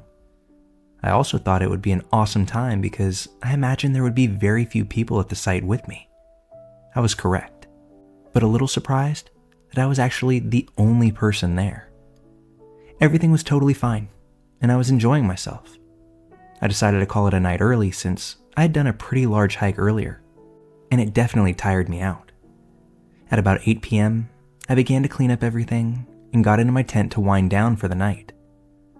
I passed out pretty quickly, but at about 3:15 a.m., I woke up to the zipper of my tent very slowly unzipping. Now, I'm a super light sleeper on these trips. I tend to stay on guard because, like I said, I was all alone. I also placed my head by the entrance of my tent for this very reason.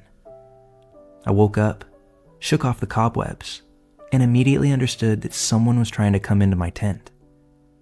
I have a handgun I bring with me for protection, but have never fired it outside of the shooting range.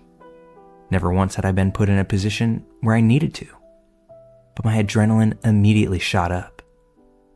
I slowly grabbed my handgun and faced it towards the entrance. I decided to announce myself.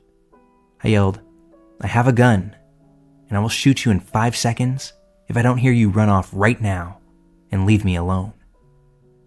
He was silent for about a 3 count, until I heard someone starting to run off. I kept my handgun facing the entrance for another 10 minutes, just waiting to hear any sort of movement at all. I heard nothing, so I decided to grab my phone and call the police. They were about 20 minutes out, so I sat there still, in the defensive mode, waiting. When the cops arrived, I came out of my tent and announced that I was the caller. I gave them my story, and they decided to look around a little bit. Not even 20 feet away from my campsite, they found some dude trying to hide in a tree. It's winter, and the trees are all bare. Come to find out, it was some guy who took mushrooms at another campsite nearby, on one of the other sides of the mountain. He was lost after walking around, and thought that my tent was his. He was a younger kid, maybe early 20s, and I could tell he was pretty shaken up.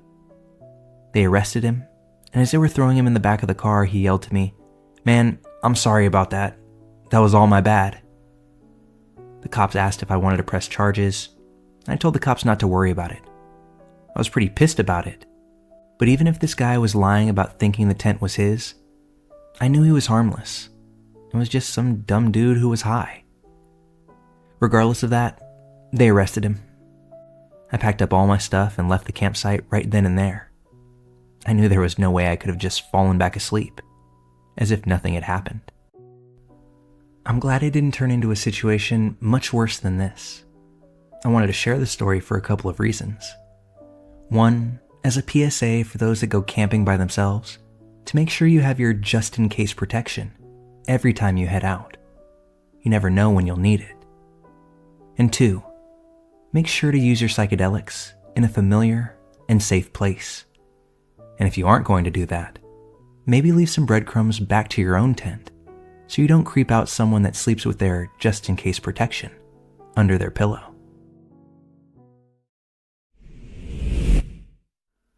So I moved into a duplex with my ex about 3 years ago in what we thought was a safer part of the city. One of our neighbors, Amber, works in the duplex rental office, and her husband, Ed, was at the time fresh out of prison and had been doing and continues to do landscape work for the rentals, like mow the lawns, cut down trees, things like that. Other than that, he's home mostly doing odds and ends, things like tinkering with his mower or truck or something along those lines. They are both super friendly people, very kind and loving towards others, and always offer to help out. We've smoked some weed together a few times and have talked about all kinds of things, so I thought I could trust them and felt very safe being their neighbor. I once mentioned how sometimes when I'm home alone, I hear steps in the attic over my room and what sounds like a chair being dragged. How sometimes the noise follows me around the house and always freaks me out to the point of calling someone just to feel a little safer until the noises die down. Ed says, unprompted, "What, you think we're spying on you?" He added a chuckle at the end of that sentence, but it creeped me out more than a little. So around then, I end up breaking up with my boyfriend, and he moves out. Ed started texting me and asking if I wanted to smoke while Amber was still at work. I declined every time, finding different excuses because I still felt uncomfortable around him after that spying on you comment. Then he straight up asked if I wanted to have sex with him because he thinks Amber is cheating on him. I definitely shut that down, and it was awkward to say the least. I didn't end up telling Amber because I didn't want to get kicked out or have some horrible awkward tension, and I just hate confrontation in general, so I kept quiet. That's when I start to hear things in the attic above my room more and more often. It freaked me out even more when I woke up to a loud bang outside my front door at around 4 a.m. one morning. When I went to examine it, there was a small lockpick outside my door on the ground, but no person around. I kept the lockpick, and the next day I texted a picture of it to Amber to let her know I thought someone was creeping around. Her response was, "Oh, that's Ed's. That's his ice pick, not a lockpick, sweetie. No one can pick your deadbolt with that." But I know the difference between a 4-inch skinny-ass lockpick and an ice pick. I'm so scared to be alone here, especially at night. Our attics connect, and it's not outlandish to think he could be up there spying on me. I even found a freshly drilled hole in the ceiling of my room. I just put some wadded up paper in it and try not to think of it. I honestly hope nothing comes of this, and I'm just being paranoid, but with every passing day, I find this conduct to be less and less likely to be innocent. Edit. For everyone saying to call the police, I really have no evidence. I have the lockpick still, and pictures of my door being messed with, but when I've gone into the attic, it's been completely empty. I've never gone in alone because its opening is in my garage, and there's no ladder, so it requires 2 people. But as of now, it's a gaping hole above my washer and dryer, and very hard to get into without good upper body strength. I'd call my ex to come home when the dragging would start, but by the time he'd get here, it'd be cleared out.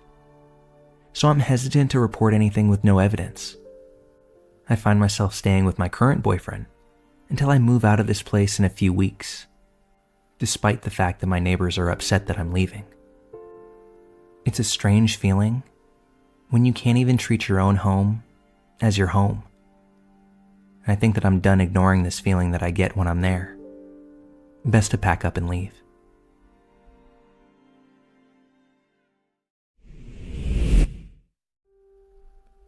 I'm a girl living in Northern Europe. I won't go into too much detail where this happened because I'm kind of scared that people will recognize me from this story.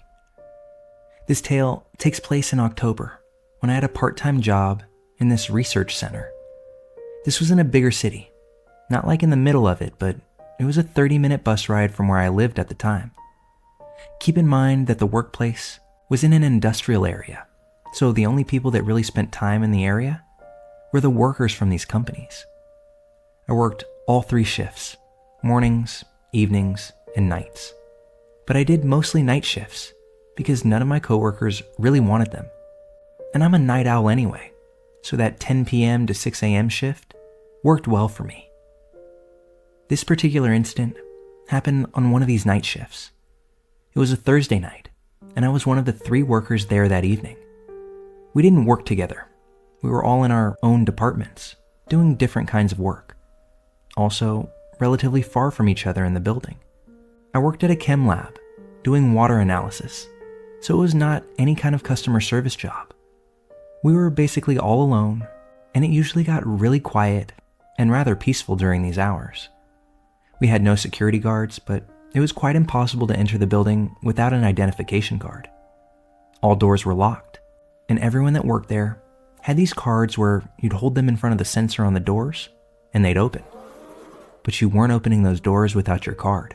You also have to use the card when leaving the building. These locked doors were not only on the outside, but on the inside of the building too. So if somehow someone managed to get through the first door without the card, they certainly couldn't get any further into the building. To the labs, for example. The door locks again immediately after you get in or out. Considering that fact, we never really had to worry about someone getting inside who was uninvited. This particular night, I took a bus and headed off to work. I greeted my coworkers that were leaving as their shifts had just ended and met the other night shifters in the women's dressing room. All normal. I was in a good mood, and so were my 2 coworkers. When our shift began, we parted ways and went to the different labs. I was 3 hours into my shift at around 1 a.m. when I decided to take my 20-minute break. 2 coworkers had gone on their break much earlier than me, so I ended up going alone this time. Our break room was this lounge where there were a couple of long tables, chairs, a mini kitchen, and a bathroom. I'm not gonna lie, this big hall with old flickering ceiling lights was not my favorite place to be alone at 1 a.m. when the whole building is almost empty and it's nearly pitch black outside. There were big windows in the lounge, but I couldn't see anything out of them, just darkness. There was always the same eerie vibe at night. I couldn't quite place it, but there was always just the same eerie vibe at night. 5 minutes into my break, I decided to head outside to smoke a cigarette. I put a jacket on, took my stuff with me, and opened the door with my card. We had this smoking area in the back of the parking lot, about a minute walk from the front door. If I said that I wasn't scared to be alone in an empty parking lot at night as a young woman, I would be lying. This was the only thing I really didn't like about the night shifts, but I really needed that cigarette. Nothing bad had ever happened, and I live in a generally safe country. So as usual, I just hoped for the best. There was this nasty white plastic chair in the smoking area. I sat in it, lit my cigarette, and from the smoking place, I could see clearly to the entrance of the building. There were bright lights above the door. Usually, I just stared at that door without even noticing it. I mean, it was nighttime in an industrial area, and there weren't many interesting things to look at. When all of a sudden, I noticed a person walking up to the door. It was a man in a trench coat and some elaborate top hat looking thing, holding onto a briefcase. I'd never seen this man before, in my work, or anywhere near this place. The man stood still in front of the door, hardly moving at all, facing it though. Even though nothing had happened yet, just this weird man standing by the door, I cannot even begin to explain how scared I was. I had to somehow get past that man to get back inside. He didn't know that I was there at that point, because he didn't see me. But what if he does something to me when I'm trying to get inside? Is he trying to get inside? What does he want? And who is he? This was the only door where I could enter the building from the outside, so I had no choice but try and ignore that man on the door and get myself back inside. What on earth is this weirdly dressed man doing in this area at 1 a.m.? There's clearly something he wants from us, and I wasn't even sure if I wanted to know what it was. I started my way back towards the man and the door, while he was standing there, not knowing that I'm here in the parking lot with him. The closer I got, the more scared I felt. I had to stop and think again. I knew it was part of my job to confront unwanted people trying to get in and tell them how to contact our customer services. But keep in mind that this was past midnight. Weird man who appeared out of thin air, and me, an 18-year-old girl, alone. I had this gut feeling that I should not go to that door. I decided to call my coworker that was there that night and ask if she could meet me at the door to let me in, so I didn't have to face this man alone. I slyly crept behind my coworker's car that was in the parking lot to make the call. I was hiding behind the car in this position where I could still see the man through the car windows. I wanted to see if he would leave, and then where he went. My coworker answers the call, and when I start whispering in the phone, doing my best to explain the situation, I watch in horror as the man turns around and stares right at the car that I was hiding behind. I don't think he saw me, but he had for sure heard that there was a woman talking behind the car. What happened next? Straight out of a horror film. When this man found out there was someone behind the car, he started slowly and quietly approaching me, not knowing that I could see him through the windows of the car. But here's the thing. He didn't walk. He didn't run. He was on all fours, crawling towards the damn car. I couldn't even scream. I just froze out of fear of seeing this man crawl on all fours right at me. That's when the phone dropped from my hand. As this man got closer to the car, I see both of my coworkers opening the door, waving and screaming at me to run and come in. They didn't need to tell me twice. I made the dash and made it inside so fast that the man didn't even have time to react. When he got up and started running after me, the door was already closed. The second he heard the door lock itself, he turned around and started speed walking away, eventually disappearing into the darkness beyond the car that I had just hidden behind. We called the cops immediately, and they arrived at the front door after not too long. They didn't find anything or anyone. The man had disappeared as fast as he had appeared, and I don't think anyone has seen him since. After the shift, my coworkers walked me to the bus stop and waited with me until my bus arrived, making sure that I got home safely. Forever thankful to these lovely women for opening the door for me before that man got to me, and God knows what he would have done. There is one element to this story that I have to give proper attention to, because although the entire experience was unsettling, I think that this takes the cake. When the cops were at my job, they went searching for this guy and found nothing. I told them that I had dropped my phone when he began to chase me, and where they'd be able to find it. But after looking all around the car I was crouched behind, they didn't find a thing. I suspected that as the man took off, he saw my phone on the ground and took it with him. My suspicions didn't go unchecked for long. When I got home that morning, I hopped on my computer to use Find My iPhone, and for whatever reason, I was unable to locate it. Facing the reality that I likely wasn't going to get my phone back, I turned to Facebook to vent on what had happened hours before. As my page loads, I see tons of notifications, way more than what I'm used to getting. I think to myself, whoa. But the reason why becomes obvious almost right away. There had been a status update from me a few hours before, but there's no way it could have been me. It was made at 2:45 a.m., and I hadn't had my phone since around 1. The words in that status gave me chills, and I don't think I was alone in feeling such a way, as many of my friends had commented on it already. It read, "We didn't get the chance to meet this evening, but there's always next time. Now that I know where you spend your nights, I'll be seeing you." After reading that and putting together who had made that post, I immediately called my job and requested to be put on the day shift from here on out. No, you don't know where I spend my nights, and I for sure hope not to be seeing you.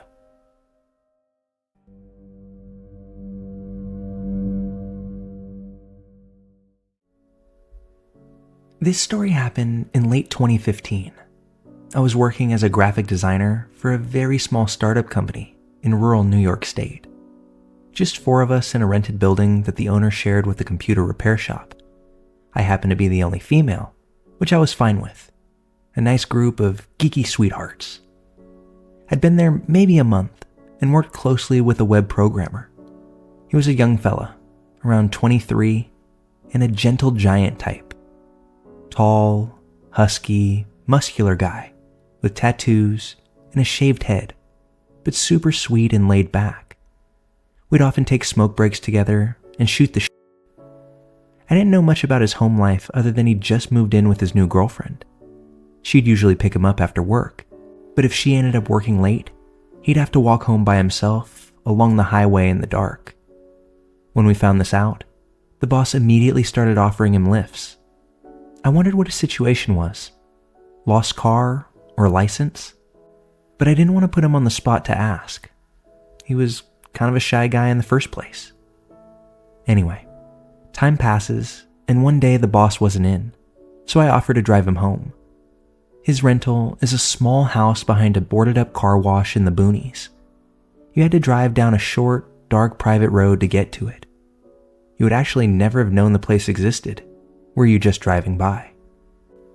We make a little small talk for a minute in the car, finish up our smokes. I tell him that I'll see him tomorrow. And that's when things got weird. He looked at the house for several seconds, quiet, not moving to open the door at all. He said, "Yeah," in this strange, resigned voice, before slowly turning his head to look at me. Now, you have to realize, in real life, people almost never slowly turn their heads to look at you. You cannot imagine how f***ing creepy it is till someone actually does it to you. Add the fact that you're this 120-pound woman, and it's a huge guy looking at you, in a parked car, behind an abandoned car wash, in the pitch f***ing dark, with no other house in sight. And this was not the look that a guy gives you, say, after a first date when he wants a kiss. It was so very off, and not an awkward or shy kind of off. He looked at me in the kind of way you look in your cupboard when you can't decide what to eat, or if you should be eating anything at all. His mouth was slightly open, and he was staring me straight in the face with a slight squint, as if struggling hard to figure something out. But it was me who was the thing. That sudden shift of being looked at like an object, not the amiable coworker that he'd just been laughing and bullshitting with. The coworker that he had been getting to know over the past month. That truthfully scared the shit out of me. In less than a minute, he had gone from his normal self into a state of tense, dissociated slow motion. He actually looked bigger to me as well. I asked if he was okay, and after maybe 15 seconds of long silence, he looked back at the house. He either sighed or gave another resigned "yeah" before finally getting out of the car. Needless to say, I did not plan on giving him any more rides, but about a week later, it didn't matter anymore. He blew his brains out with a shotgun on the front porch of that rental house. His poor girlfriend was inside, waiting for him to finish his cigarette. It was then, from his family, that we finally got the entire backstory. This guy was newly sober after having struggled with alcoholism for more than just a couple of years. He had multiple DUIs from earlier in the year that explained the no car situation. He'd also had several serious injuries from car wrecks and blackouts over the years. The last one actually resulting in 2 small, permanent dents in his skull. The buildup of brain injuries had done far more damage than sobriety could reverse. His girlfriend admitted that ever since his last accident, he had had intrusive impulses and fantasies of hurting others and himself. And you can imagine where my mind went after hearing that fact. This is certainly my creepiest personal experience, though when I think of it today, all I can feel is sorrow for this poor kid who'd barely started his life. In the end, strong enough to fight the demons demanding others' lives, but not his own.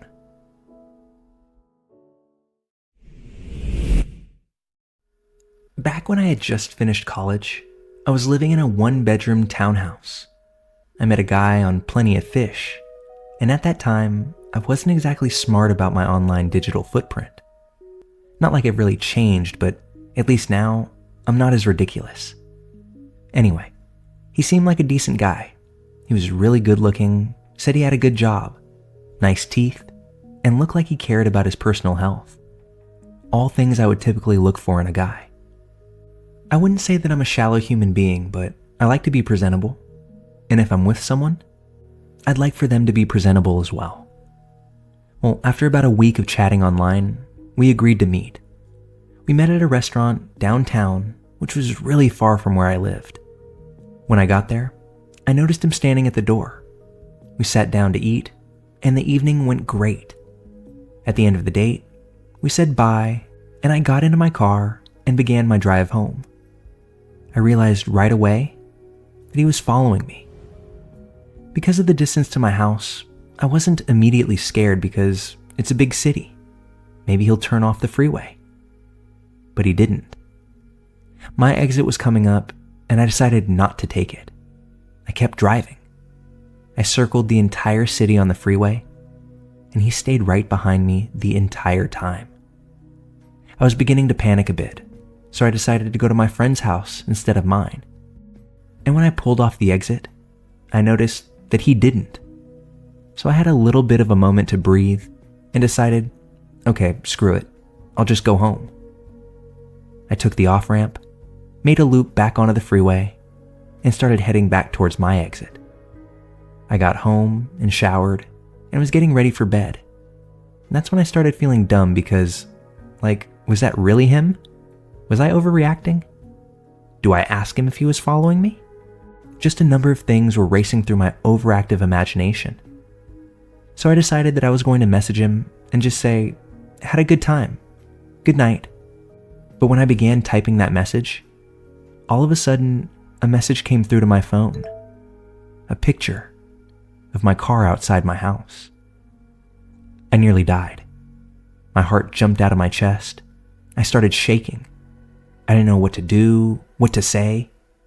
And that's when he texts me and says, I didn't know you lived across the street from me. Now, I've met my neighbors, and not once had I ever seen this man in my neighborhood.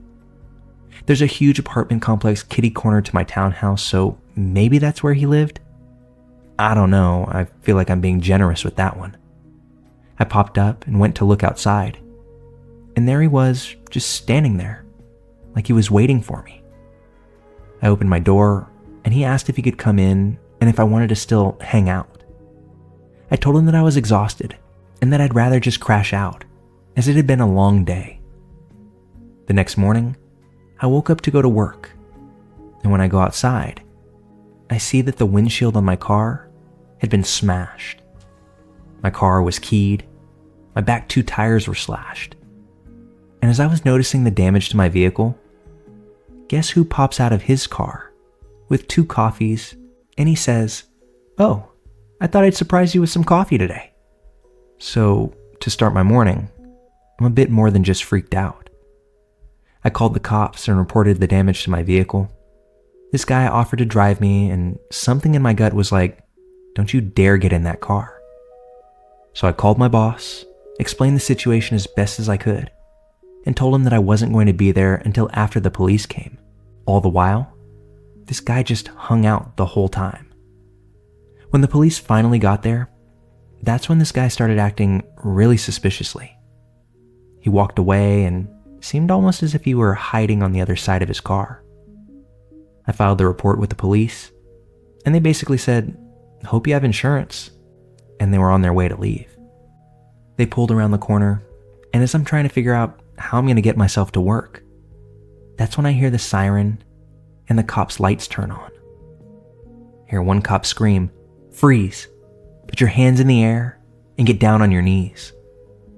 I look up, and I see the cop that I was just speaking with his gun drawn and pointed right at that creepy guy.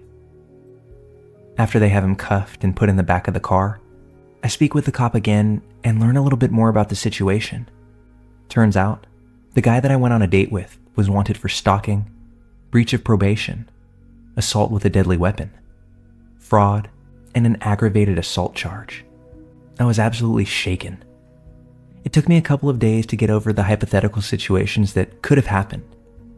But about a week later, I was on my way out the door to work. And wouldn't you guess, he was sitting in my driveway once again. We live in Canada, so essentially, once you're arrested, you're released on conditions until you go to jail. I told him that I was late for work, but that I'd call him later when I was off. I never went to work that day. I went and found a new apartment in another area of the city. I also changed my phone number and hired my friend's husband and his friends to go pack my apartment up and move it to their place for a month, and then move it to my new place because I was so scared that this dude would follow them while moving. So that's my horror story about my first and last time using Plenty of Fish.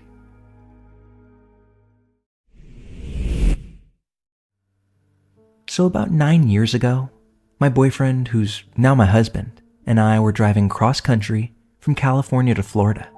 My husband had this enormous, beautiful Rottweiler named Kuma. It means bear in Japanese, and it fit. He was 110 pounds of pure muscle. I had only just met Kuma, maybe 2 days before, since my hubby and I were in a long-distance relationship at the time. So we, Kuma and I, didn't know each other all that well just yet. But he was a great boy and talked a lot. We called them the Umble Grumbles. We stopped at a gas station on our trek so that we could all get out, stretch, and use the restrooms. He got Kuma on his leash and said he'd take him for a walk. I offered to do it instead since I didn't need to use the restroom urgently. Now, I'm not a small girl. I'm about 5 feet 10 inches tall, but I am petite, as my husband calls me, maybe 125 pounds. My husband, on the other hand, is almost 6'5" and built something like a Viking. So a dog Kuma size wouldn't affect him one way or another if he tried to bolt chasing a squirrel or something. I myself will admit that I was nervous once he handed me the leash, because if Kuma decided to try anything, I wasn't big or strong enough to stop him. My husband noticed my nervousness. He just smiled and said, "Don't worry, he's well trained. He won't take off, and he won't let anything happen to you." It's important to note that Kuma had no formal protection training. He just loved whatever his dad did, and knew he was supposed to protect and keep it safe when dad wasn't there to do it himself. Once he was sure I was comfortable, my husband headed inside, leaving Kuma and I near the far right side of the gas station, with a little dirt path near a wooded area. It was very dark, and there was very little light being shed so far from the building. But it was a busy little station, and I could see people, so I didn't feel isolated or anything like that. So I started to walk slowly, allowing Kuma to take in his surroundings, when I hear a noise coming from behind me. I turn startled to see a man walking. He notices me and slows his gait, looks around, then back at me, then flashes this eerie smile. Uh-oh. He changes direction suddenly, heading right towards me. He says, "It's awfully dangerous to be out here by yourself. Are you alone?"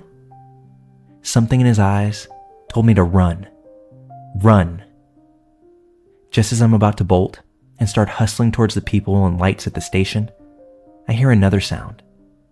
This one is rather new to me. As I clench my hand, preparing to run or die fighting off Creepy McCreeperson, I felt something. The leash. Kuma. In that moment, I'd forgotten that I wasn't alone at all. Not by a long shot. The sound I heard was a warning. A very lethal warning. It was the deepest, most menacing growl I have ever heard come out of anything before. That beautiful beast stepped out from behind me where he'd been observing the threat, like a giant dragon rising from the shadows. The man's creepy smile slipped right off his face, as did a few shades of color. Kuma placed his large body between mine and the approaching strangers and pressed back against me, urging me towards the Jeep. He didn't have to tell me twice. I turned and started to make my way back to the car, still holding that leash for dear life. He walked backwards, pressed against me the entire time, watching my back until we made it back to where we parked. I tried to look for the man, but he either ran back to wherever he'd come from or made it inside, taking a much longer route, well outside of Kuma's reach. I told my husband what had happened, and honestly, I'm not sure who would have done more damage to that unfortunate man had they caught him, Kuma or my husband. This story took place many moons ago, and in the time since, Kuma has moved on. But every day for the next 9 years after this, Kuma was my best friend and guardian angel. I couldn't have asked for a better protector or cuddle buddy. R.I.P. baby boy.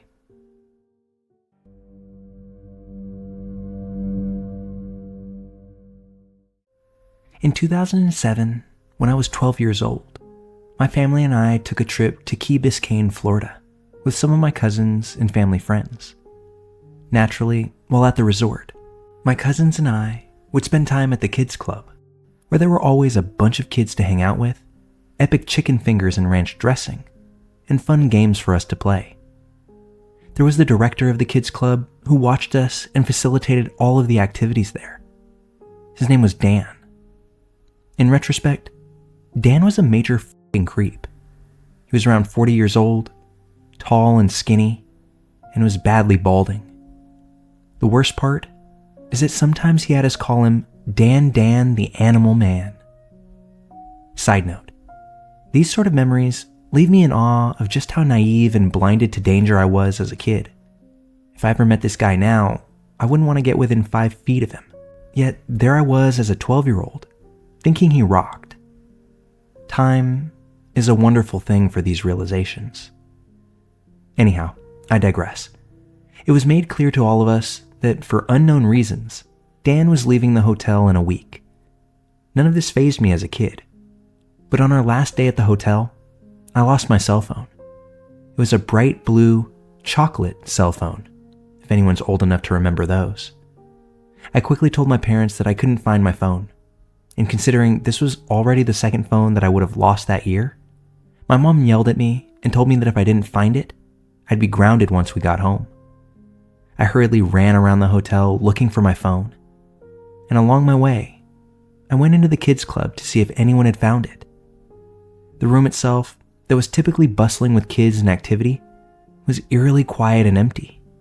But Dan was there, sitting on a couch, all by himself. "Hey Dan, did you by any chance see my phone?" I asked. Dan responded emphatically, "Yeah, I found it and put it in the lost and found in the basement. Come with me."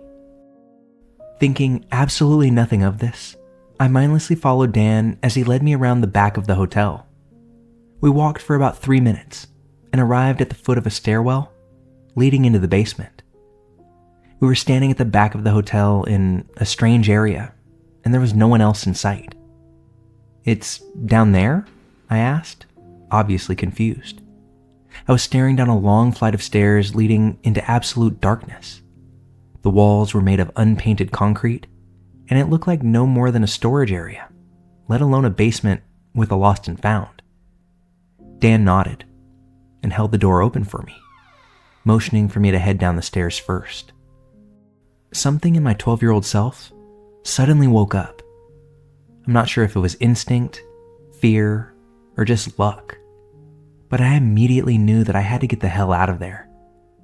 Before Dan could say or do anything, I blurted out, "Never mind, I think I left it with my mom," and darted away from the stairwell and back to the hotel lobby. I was so rattled because something about that situation didn't feel right. I knew somewhere in the back of my mind that Dan was going to hurt me. And as a kid who wore rose-colored glasses and was overly trusting of others, this really meant something. I tried to compose myself and figured I'd investigate a bit more. I walked up to the concierge of the hotel and asked them where the lost and found was, because I had lost my phone. The nice woman at the front desk told me that the lost and found was right there, at their desk. She then asked me what kind of phone I lost, and after I told her it was a blue chocolate flip phone, she smiled and pulled it out of the box under her desk. "Here it is. Someone turned it in earlier." She handed me my phone. "Wait, you're telling me the lost and found isn't in the basement?" I stammered. "No, sweetie. The hotel is under construction right now, and the basement is just being rebuilt. There's not even electricity down there." This scared the absolute shit out of me, and I couldn't shake the feeling that this man, Dan, was incredibly dangerous. At the time, I was sharing a hotel room with my cousin, and she was the only person I told. Considering that she was only 8 at the time, I think I really freaked her out. I'm now 26, and I still think back to that moment and wonder, what if? What would have happened if I went down in the basement with Dan the Animal Man? It truly feels like one of the most critical junctures of my entire life, and I'm so very happy that I knew to get the hell out of there before it was too late. I recently contacted the hotel to inquire about a past Kid Club employee named Dan from 2007, just to see if he's still around or on some sort of list, or possibly in jail. I told HR this whole story, but they still refused to give me any information about him. To be honest, they sounded a little sketchy about it as they did. I'll continue to do research, and if I ever find more information, I'll definitely add to this post.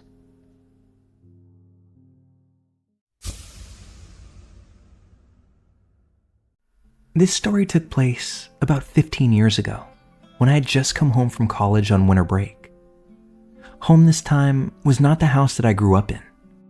My parents had just recently moved away from our small city and out into the rural parts of our county, so it just didn't feel the same to be in a different space. Maybe that's what triggered my worry that night. In my family, I'm always the one thinking of worst-case scenarios, generally distrustful of others, and mostly seeming like the annoying worrywart. Call it what you will, but in certain situations, it's also the gift of fear. One cold night, my parents had gone to bed upstairs, and our big dog had followed suit. I thought I'd watch TV in the living room for a bit before going to sleep myself, and I settled in on the couch. The living room was in the front of the house, and with the recent move, the shutters on the window weren't there at the time, only see-through curtains that weren't really drawn. I noted this, but was used to our old house, where the only ones who could see in were the neighbors that we knew so well. I'm watching TV for about half an hour when the screen just cuts out. The entire TV goes snowy. Back then, my parents didn't spring for the extended cable package. You just watched whatever your local channels brought you. I looked up from whatever I was doing to distract myself at that moment. Texting maybe. At first thinking, well, that sucks the TV went out. But even as I formulated that thought, something felt off. I tried the remote, but no other channels worked. And so I was just sitting there, thinking about what I should do instead. When all of a sudden, my cat jumps up onto the windowsill and starts wailing. Now, this may seem innocuous, but anyone who knew my cat knew that this was not par for the course. He was pacing and wailing at the window, and that's when a feeling of dread washed through me. and I found myself frozen on that couch. The feeling of dread is one that's so fiercely visceral that all I could do was think, what the hell is going on? What's out there? I tried to settle myself down in this unfamiliar dark house, and by some stroke of luck, I was able to do just that. But then, there it was. I swear on all I have in this world that this cold waft of air blew right through the house, and that's when I heard the side door open. At this point, I didn't even realize that this house had a side door, but I heard it, and I felt that burst of air. I instantly became unfrozen, and that's when I bolted. I run upstairs to wake my parents and slumbering dog, and I frantically tell them that someone is trying to get in the house. They, I think, were a little bit annoyed. I'm a worrier, remember? But still, they get up, and I think they try to placate me by looking around the house. They go check all the rooms, including the basement, while I'm both scared and exasperated. They're sleepily roaming about into dark rooms unarmed, when God knows who has probably made it inside already. Well, they didn't find anything. They just verbally patted me on the head and said goodnight. Needless to say, I felt foolish. That is, until the next morning.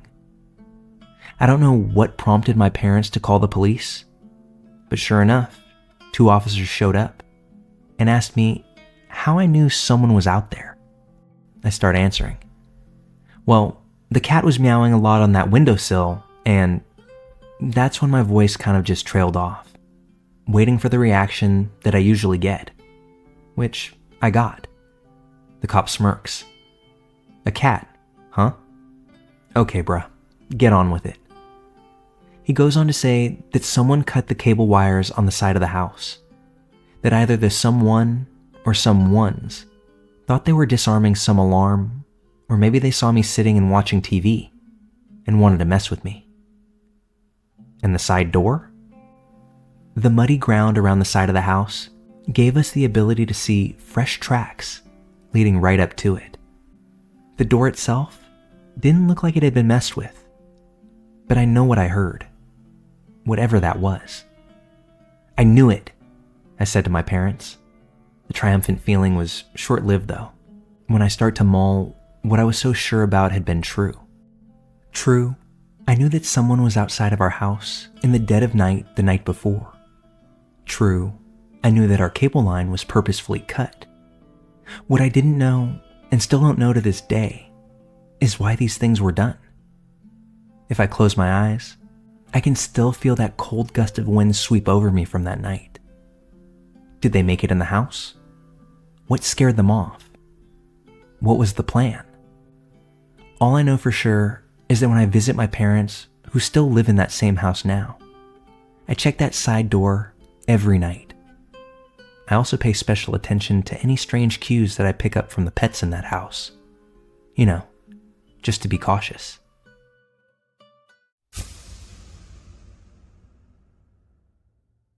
So this is something that I don't normally share, as it still makes my skin crawl to this day, but here goes. My mom used to be a nanny for a very wealthy family back when I was a kid.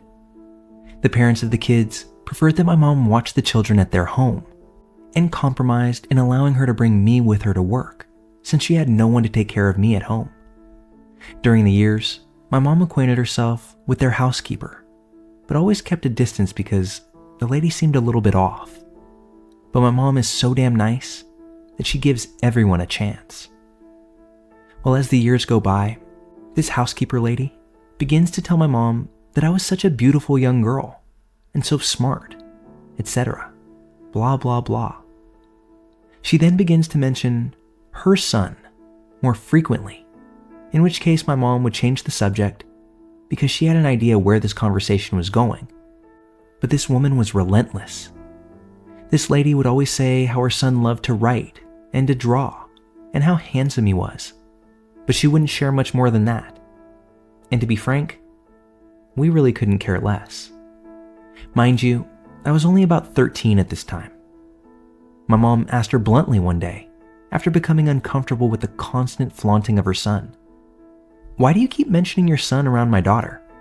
Are you trying to set them up or something? Because she's too young for any relationship, if that's the case."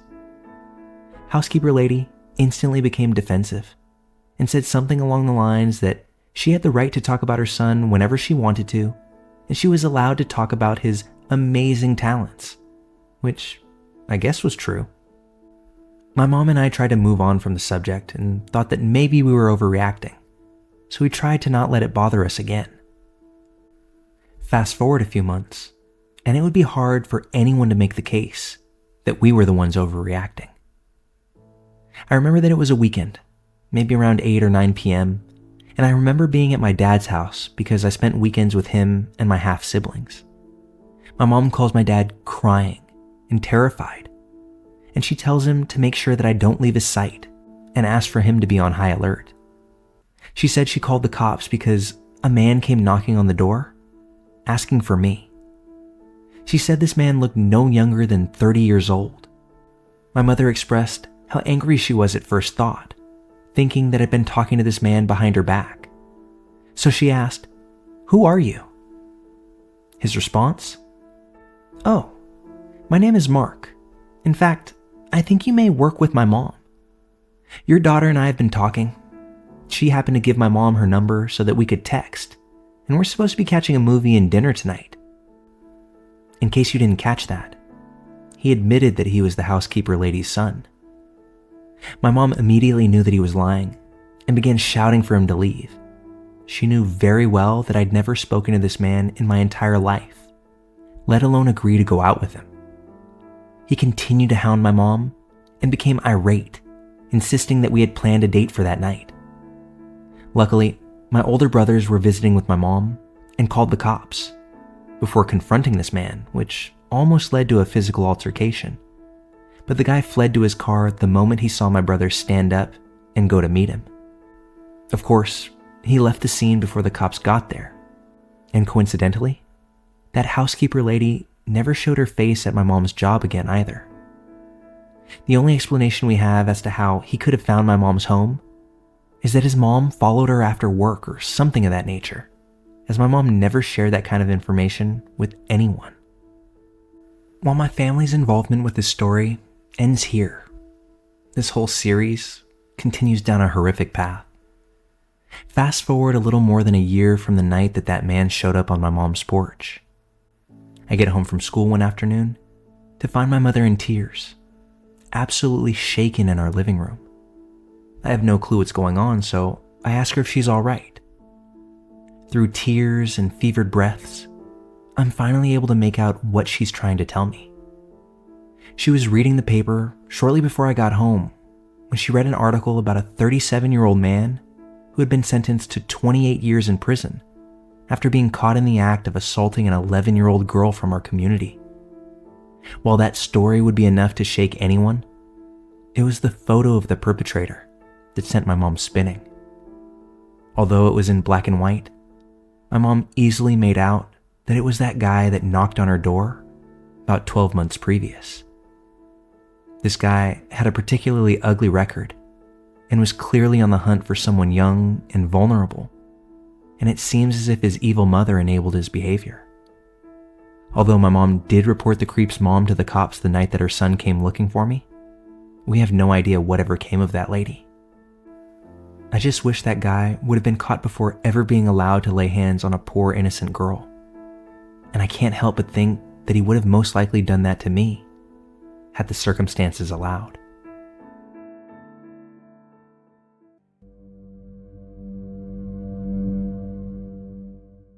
This story starts way back when I was in middle school. I met this kid who I'll call Chase for anonymity. Chase was a new kid in my English class. He looked like a typical skater BMX type of kid. Long, floppy Bieber-style hair, and wore shirts and hats that had the Monster logo on them. For the first week or so, we didn't really talk or interact with each other. At lunch, I would always see him eating alone in the cafeteria. I would just watch him sometimes. His mannerisms and the things that he'd do were a little intriguing to me for some reason. One day, I was coming out of the bathroom when I see him harassing some 6th grade girl. and trying to get her to make out with him. It didn't register to me that what he was doing was wrong. I actually thought he was cool for doing it. I know, it sounds bad. He looked over at me, smiled, and then walked away after the girl walked back into her classroom. The next day in English class was when we first began interacting with each other. I had to do a book report on Of Mice and Men, and when he saw me reading the book, he gave me his notes and told me to just copy his work but to change it up a bit, so as not to make it obvious that I copied him. He said that the reading was really boring and that he just skimmed through the plot of the book and movie on Wikipedia instead of actually reading the book. I thanked him and was genuinely thankful, as I didn't like reading that much either. I actually love that book now. Eventually, we would start hanging out outside of class and would have lunch together regularly. He told me he was interested in riding BMX bikes and motocross, so my earlier assessment of him was right, I suppose. I wasn't really into that stuff, so I just nodded my head and tried to act like I was genuinely interested in what he was saying. The whole time he'd talk, I just admire him for some reason. For what it's worth, I'm a straight male, never been attracted to dudes, so it was kind of weird being so drawn to him the way that I was. We started hanging out after school. He would come over to my house every day. At this point, he had completely won my mother over. He would always compliment her on the way she had the house decorated.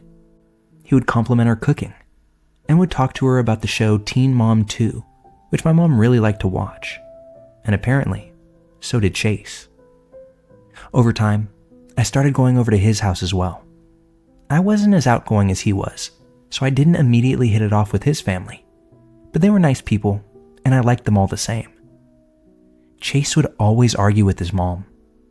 One time, she told us to go hang out outside because she didn't want us playing Grand Theft Auto all day. This seemed to really piss Chase off, and in one motion, he turned around and hurled the controller at her, cracking her right in the forehead. I was sent home shortly after this, and as I was walking down the driveway, I could hear him screaming at his mother and calling her all kinds of horrible things that I won't even repeat here. The next day at school, he walked up to me at my locker and apologized for what happened at his house. I asked him if his mom was all right after being hit with a controller, and he said she ended up going to the ER to get stitches. He then said, "Too bad I had to do that, just to get the bitch to shut up." As more and more time progressed, I started spending more and more time at his house. His attitude towards me began to change. He would ridicule me for the clothes I would wear. I had a propensity for wearing black and wearing my favorite band shirts. In addition, he would call me an emo faggot pretty much every day. One night, when I was spending the night at his house, he said he wanted to play a game. The game was just called Hide and Seek Tag in the Dark, and he would be it. So first round, we turn off all the lights in his house, and I hide while he counted. Keep in mind, this was his idea, not mine. I thought it was weird that we were even playing this, given our ages at the time. Nevertheless, I find a hiding spot in a crawl space under the staircase, and I wait patiently. The house was pitch black and completely dead silent. Let me just tell you that the atmosphere in the house was something straight out of a horror movie. I felt extremely uneasy, and I felt the hairs on my arms start to stand up. I couldn't hear a damn thing in that house, when all of a sudden, out of nowhere, I hear this creepy-ass laugh coming from outside the crawlspace door. The door was cracked open, and I could see Chase peeking in. He says in a low whisper, "You're f***ed," before yanking the door open and opening fire. A barrage of BBs are flying at me all at once. I didn't know they were BBs in the moment, so I literally thought I was being shot with actual bullets. The pop, pop, pop resembled an actual gun, so I was none the wiser. He had emptied an entire magazine into me, and I was in so much pain that I couldn't move. Once the pain subsided, I just left without saying another word to him. At school, he would stare at me and follow me to all of my classes. He would try to call me and text me, but from that point on, I would always ignore him. Eventually, he decided that it would be best to just leave me alone. And a few years went by before I heard about him again through a mutual friend. We were now juniors in high school, and this friend would recount a story that would both shock me while leaving me completely unsurprised. Allegedly, that Chase kid shot his girlfriend in the face after a dispute over a cigarette. After shooting her, he simply stepped over her bleeding body and walked out the door before going on the run. At the time that I was learning about this, nobody had seen or heard from him, so it was assumed that he was hiding out somewhere. Although to my knowledge now, years later, I don't know if he was ever taken into custody at all. His girlfriend ended up surviving and making a full recovery, at least as recovered as you can be after someone that you care for shoots you and leaves you for dead. I find it extremely unsettling to this day that even in childhood, I was best friends with such an obviously psychotic individual. And Chase, wherever you are today, I pray that our paths never cross again.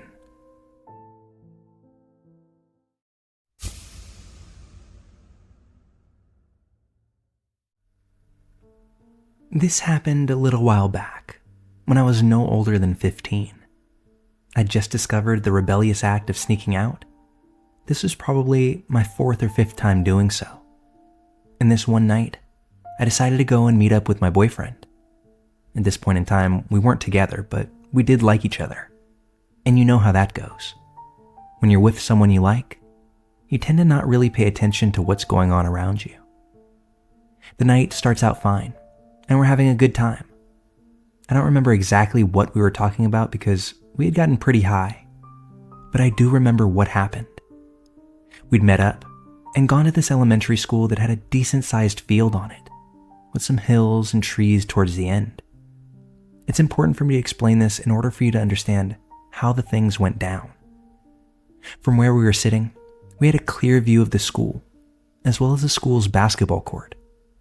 The school was illuminated from the side lights, so we could easily see if anyone walked by, but it wouldn't have necessarily been easy for people to see us. To our left was a little pavement path that led into a townhouse complex. So there we were, sitting there at the edge of the field, looking at the stars and talking about random shit, when we start to hear the crunch of gravel coming from the school.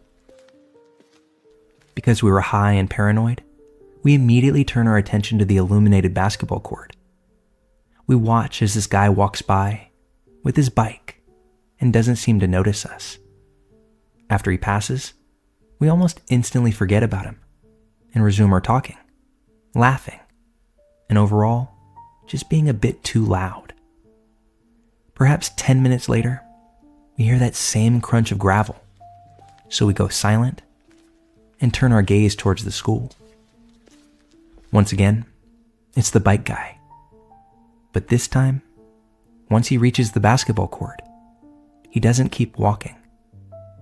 Instead, he stops at the edge of the field we're sitting on and just stares out at it for maybe a minute or so, almost as if he was investigating where the noises that he heard were coming from. Now, we're a little creeped out at this point, so we begin packing up our things to leave. Then, this dude begins walking towards us. Once he stepped out onto the field, it became much more difficult to see him, as the light from the school only lit up so much. We take this as our cue to leave, and the only way to leave without being extremely visible is to take the path into the townhouses. So that's what we do. We try our best to be quiet, and we walk through the pitch black path that leads to the townhouse complex. Keep in mind that we are not sober at this point, so we're a bit extra freaked out. I check behind us constantly, and for some reason could not shake the feeling that something bad was on its way to happening. We finally reach the end of the pitch black path and make it into the decently lit townhouse complex. We ease up a little bit and begin trying to find our way to the main entrance and exit, because that's the closest way out, besides the way that we just came in. We're walking through the complex and begin talking once more. when finally we turn the corner that's going to take us to the exit. And just as we're about to leave, we see the same guy with his bike right at the entrance gate. We all stop for maybe 2 seconds. And that's when this guy drops his bike and darts right for us, insanely fast. I mutter a quick, "Oh, and my boyfriend and I begin sprinting as fast as we can away from this guy. We turn random corners, go down little back alleys, not once checking behind ourselves. I don't know when or where we lost him, but when we became tired and took a stop behind some bushes, we both noticed that there was no man in sight. We stay in the same spot for about 20 minutes, doing our best to calm down. At this point, we've both been pretty much scared back into sobriety, so we decide to try and leave again. We begin walking through the complex once more, and when we make our way back to the main entrance, we can both clearly see that man's bike just laying where he dropped it. No guy in sight, but it's odd that he would leave and not take it with him. We survey the scene as best as we can, without full-on announcing our presence, when, after a solid minute of investigating, we make the decision that the coast is clear, and we better take the opportunity to leave now. Looking back, it was a sketchy choice, because that guy very easily could have been waiting and watching from somewhere nearby, until his chance to rush us presented itself again. We quickly crept by the bike and out the gate, all the while listening for any inkling that we were being chased. Luckily, nobody followed. We both made it home safely that night, but I'll never forget the feeling of my heart sinking when we saw a bike guy blocking our way out, and when he flung that bike and took off right at us. By far, one of the creepiest things I've ever experienced in my short life.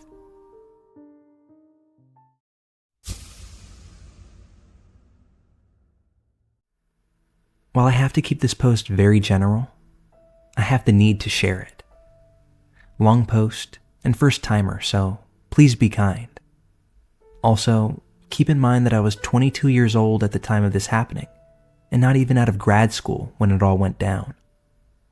I'm a therapist, and while I was in grad school, I began an internship that provided group and individual counseling to a halfway house. This halfway house was run by a church and their well-meaning congregation, but it was a bit of a mess. After several months of working with them, I got a phone call from the quote, house parent that said none of the residents were willing to attend group sessions if their new housemate would be involved.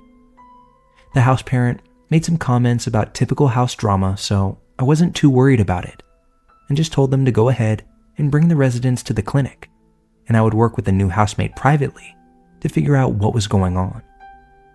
I met with the new housemate first, and they seemed a bit reserved and untrusting, although nice. When I asked about issues in the house, they gave a small curved smile and a raspy chuckle that was near a scoff. I pushed them a bit further, but all they would say was that the others were scared. We ended our session agreeing to meet weekly. I had the group session next, new housemate not included, to get a feel of what was going on from the others. When I walked in, I could tell that there was something seriously wrong. Their faces looked terrified, their general appearances were disheveled, and they were all looking anxiously around at each other. I asked what was going on, and no one immediately answered. They asked me what I thought of the new housemate, and I redirected back to them. The anxious eye contact continued. I asked again, and reminded them that change and growth couldn't occur without honesty. Finally, one of them started talking, and here's the story from that perspective. We were told that we were getting a new housemate that we weren't supposed to have much interaction with, and that they wouldn't be here for long. No one would give us any information about why the new housemate would be getting the only private bedroom, or why they wouldn't be participating in class or group activities. They just told us to leave them be. This went on for about 2 weeks. Then they started letting the new housemate hang out and participate in things. The new housemate would make some strange comments that would make us feel uncomfortable, but we were to just ignore them. New housemate wouldn't sleep. They would always leave their bedroom after they thought everyone else was sleeping, head into our rooms, and check to see if we were actually sleeping by holding their finger under our noses. Then they would leave and walk through the backwoods behind the house. Now they would always be back in the morning, and we would tell the house parent, but that's when we'd be told to be quiet and to not talk about this with anyone. One night after dinner, we turned on the ID channel, and new housemate was watching with us. A few minutes into the episode, they got up and walked into the woods, which, like I said, is something they'd usually do super late at night. A few minutes later, we heard it. Their name in the episode. We couldn't be sure, so we went to the computer and checked. And that's when we saw that they had been convicted of torturing and murdering several women. There's more details to the story that I can't share here, but needless to say, my new client was a convicted serial killer that raped, tortured, and murdered at least 3 women in our area. This person was being let out on a technicality that affected several of the murders they were charged with. So they got released early on the condition that they lived under supervision. This particular halfway house was being paid to hold this person until a more appropriate structure was in place. After I had done my own research and confirmed, I went to my supervisor and professor, and the contract with that particular church and halfway house was terminated. Now, the icing on the cake? The next year of my life was absolute hell, as I was stalked, had my home invaded, my dogs injured, my house and car vandalized, and several survival items that didn't belong to me were found in my attic that made it look like someone had been living there. I would come home in the evening and find that the house would look different than the way I left it. The police came to my house over a dozen times through that year and did nothing. So my family hired a security team and installed cameras for me. 6 months later, a perpetrator was arrested on my property, and eyewitnesses and evidence linked him to the crimes. Perpetrator had been out of prison for just over a year on rape and kidnapping charges. Now, I implore you to guess who was from the same small hometown as the man they arrested? My client. Edit. Here are some answers to a lot of the questions that you've posed here. This incident was over 10 years ago, and my stalker is still in jail. I had just bought the house the week prior to all of this starting, so I couldn't really move anywhere else. I didn't have the money. Several friends offered to let me stay with them, but police and my psychiatrist believed that the stalker would follow me because he was already fixated on me. I have no idea if that's how it works, but I listened then. My brother, dad, and several friends rotated staying with me for several weeks.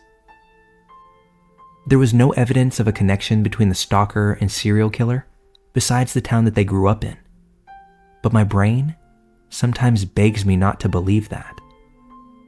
I lived in that house alone for another 3 years, then got married and lived there for 2 more years with my husband. I never felt at rest in that home, obviously. We're in a new house now, and with the help of lots of dogs, cameras, home security, and a great therapist, I think I'm doing much better.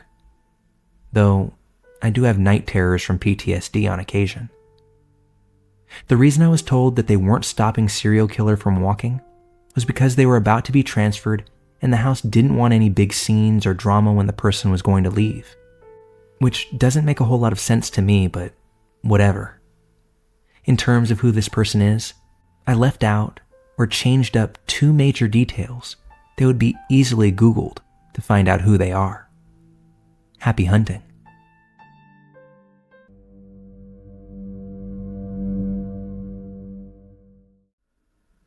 When I was 5, my family attended a church with 2 stories to it. Downstairs were the nursery and Sunday school rooms, and upstairs was the main church room where the service was held, as well as some offices, a kitchen, and a library. The main doors of the church opened up almost directly to the stairway connecting the two levels. After Sunday school, kids would either continue playing downstairs until their parents came to get them, or if they were old enough and impatient to go home, like me, would go find their parents upstairs and try and convince them to stop talking and leave. My mom would spend what felt like hours talking to people after the service, so sometimes I'd go up and down the stairs a couple of times, up to ask if we could leave, back down to play when she said not yet, repeat again every 10 minutes or so. One Sunday, during one of my trips up the stairs, there was this elderly couple standing outside the glass doors, smiling and waving at me. I remember thinking maybe they'd been locked out somehow and wanted to come back in, which was a silly thing to think since the doors were never locked during the hours that the church was open. Wanting to be helpful, I went and opened the door and told them they could come in. Turns out, they didn't want to come in, and instead told me that they were my grandparents, there to pick me up. That confused me as I was familiar with both sets of my grandparents, and these people were not either of them. I told them that no, they weren't my grandparents. At that point, I was thinking that maybe they had confused me for another kid and said so. They then quickly stated that they meant they were my great-grandparents, and we hadn't met since I was a baby, so I wouldn't remember them, and that my parents had asked them to drive me home, since they were busy with the congregation. Even if I hadn't been smart enough to realize that they could have just come in if they wanted, their story seemed a little bit more than just odd to me, and even as they protested that it wasn't necessary, I said I was going to go ask my parents, and headed up the stairs immediately.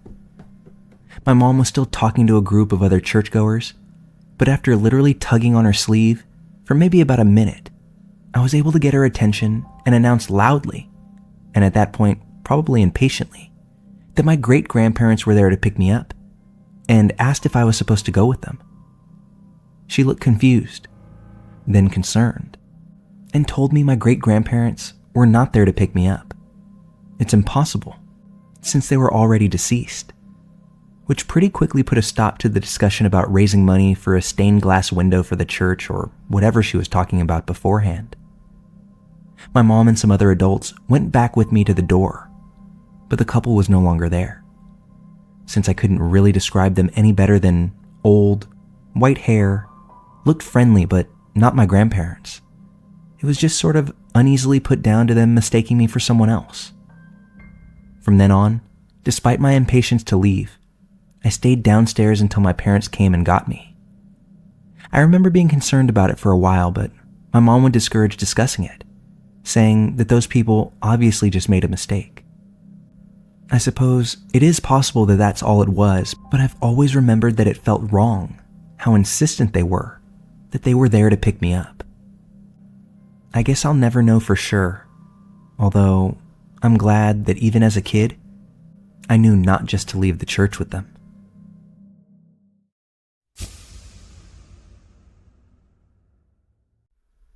A couple of years back, my husband and I took a trip to Yosemite. We stayed outside the park in El Portal. One evening, while we were driving back from the valley, I noticed the headlights of our car caught what appeared to be somebody lying down on the side of the road, both feet pointed towards the street. I told my husband that there was a person laying back there in the pitch black on the side of the highway. He knows that I love my true crime stories and was absolutely certain that what I had seen were trash bags. But I was sure what I saw, so I just kept saying, "No, I saw a body, and I know that was a person." We made our way back to the hotel, and as we were about to park, my husband looked over at me and said, "You're really sure about this, aren't you? Do you want to go back?" I was desperate. Yes. As we drove by again, I saw that same set of feet. I had my husband turn the car back around and yelled at him to stop the car. He rolled down his window and said, "Are you okay?" but there was no answer. One more time he yelled, even louder, "Are you okay?" When suddenly, a woman dressed in all black sat straight up. She was wearing a nice down jacket, black pants, and had her purse with her, plus 3 water bottles. Her makeup was done nicely, and she seemed very sweet. I could tell my husband was absolutely shocked by this. I asked her where she was headed.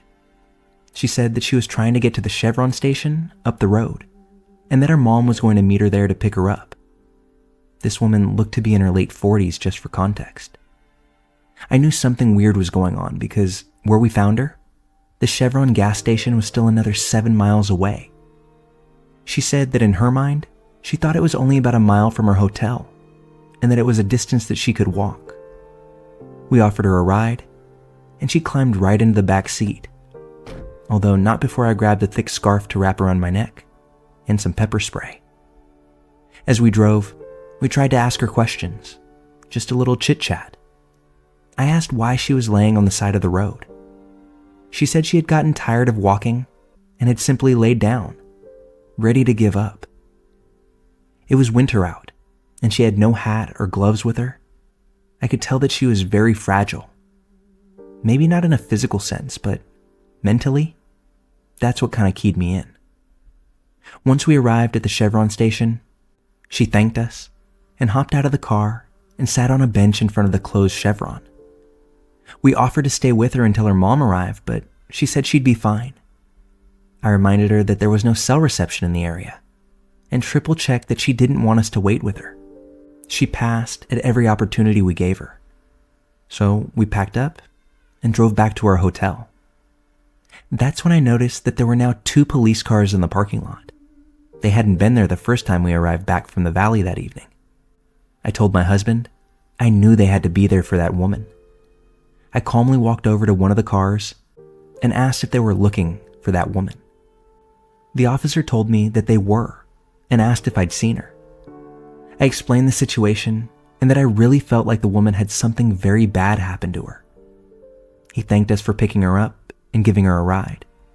He couldn't tell me what had happened, but thought her leaving and going somewhere else was a very smart choice. I asked that he go check on her at the gas station just to make sure she was okay, and that her mom did finally arrive. I'm realizing that whatever happened at the same hotel that we were staying at. Later that evening, I looked up the local police log and found that a domestic violence dispute had broken out at the hotel. The woman involved had been beaten very badly, and she was so terrified that she was willing to walk in the dark without a flashlight just to escape. It's my guess that after walking about a half mile from the hotel, she was in so much pain that she needed to lay down. I got the feeling like she thought that she may actually die there.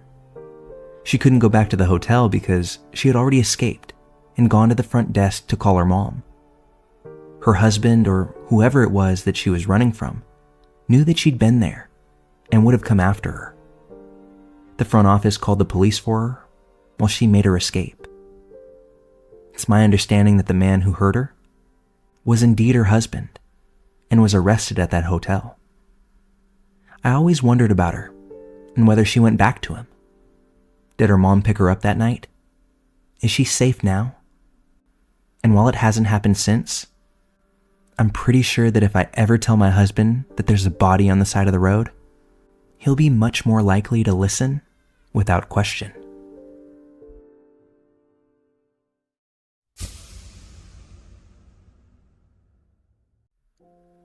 I just have to get this story off my chest, as it's one that I still find so messed up, and it creeps me out to this day.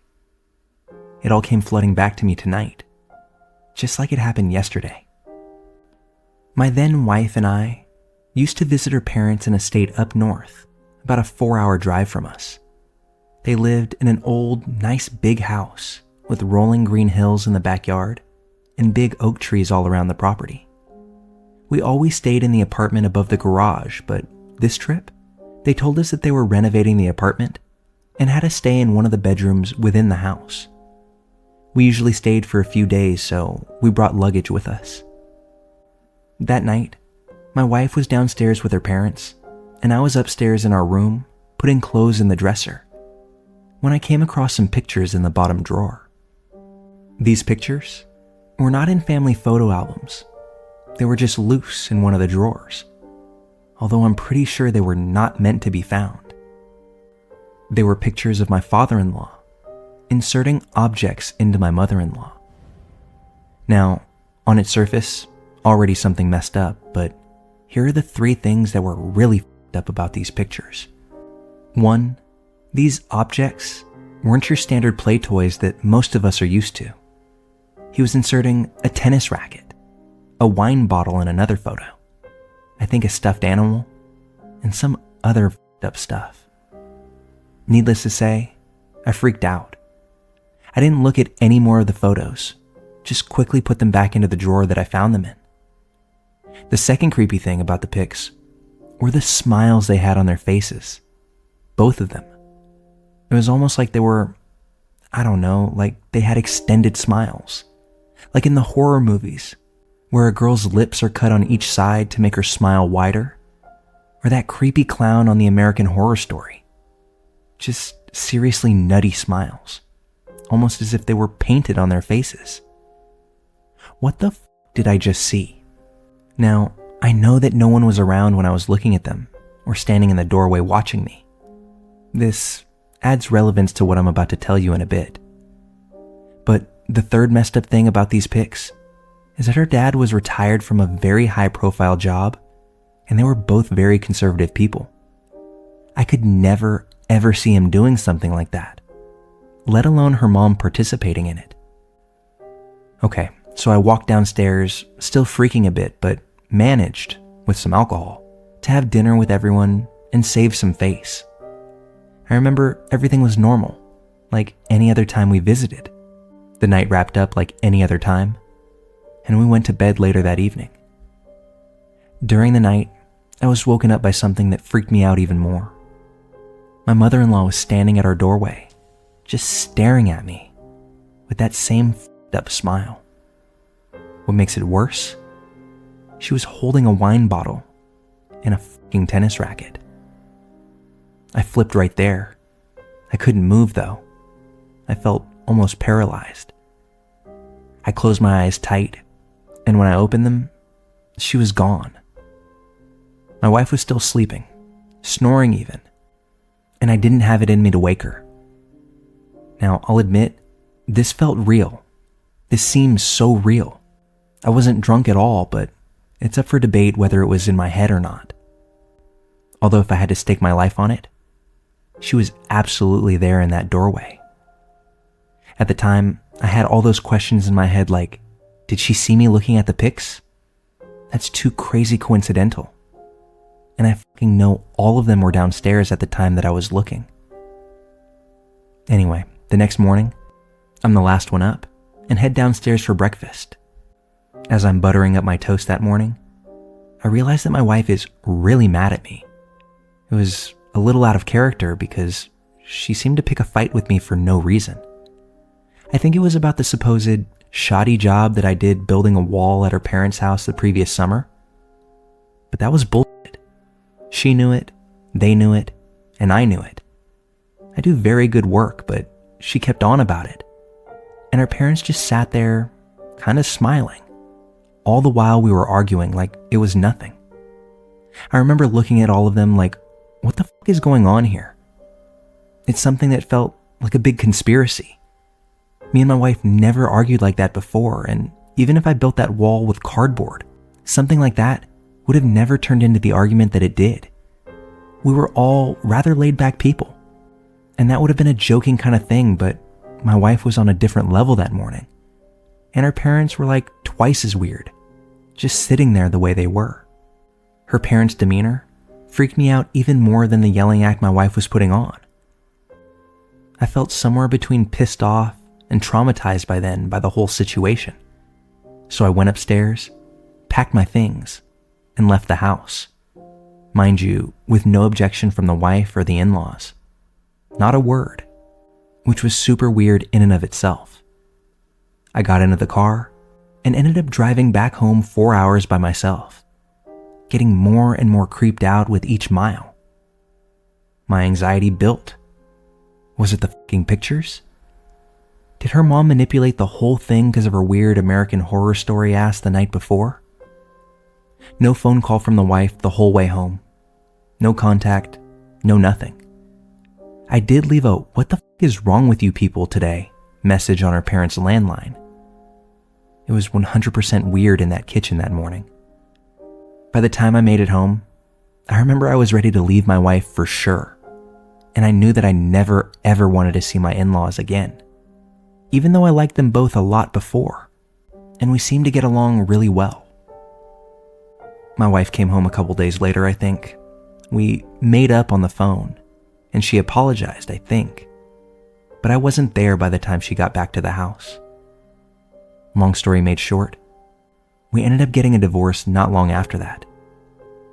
She never did really explain why she jumped on me like that morning, but by then, I didn't care how much we invested in that marriage, or how beautiful she was, or how much I still loved her. Overall, I was just too creeped out, and I knew things probably would never be the same again, at least in my head.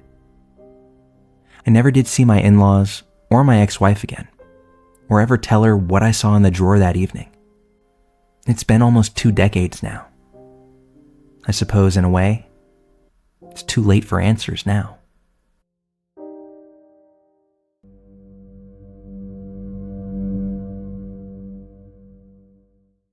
This incident happened to me when I was 15 years old, back in 1999.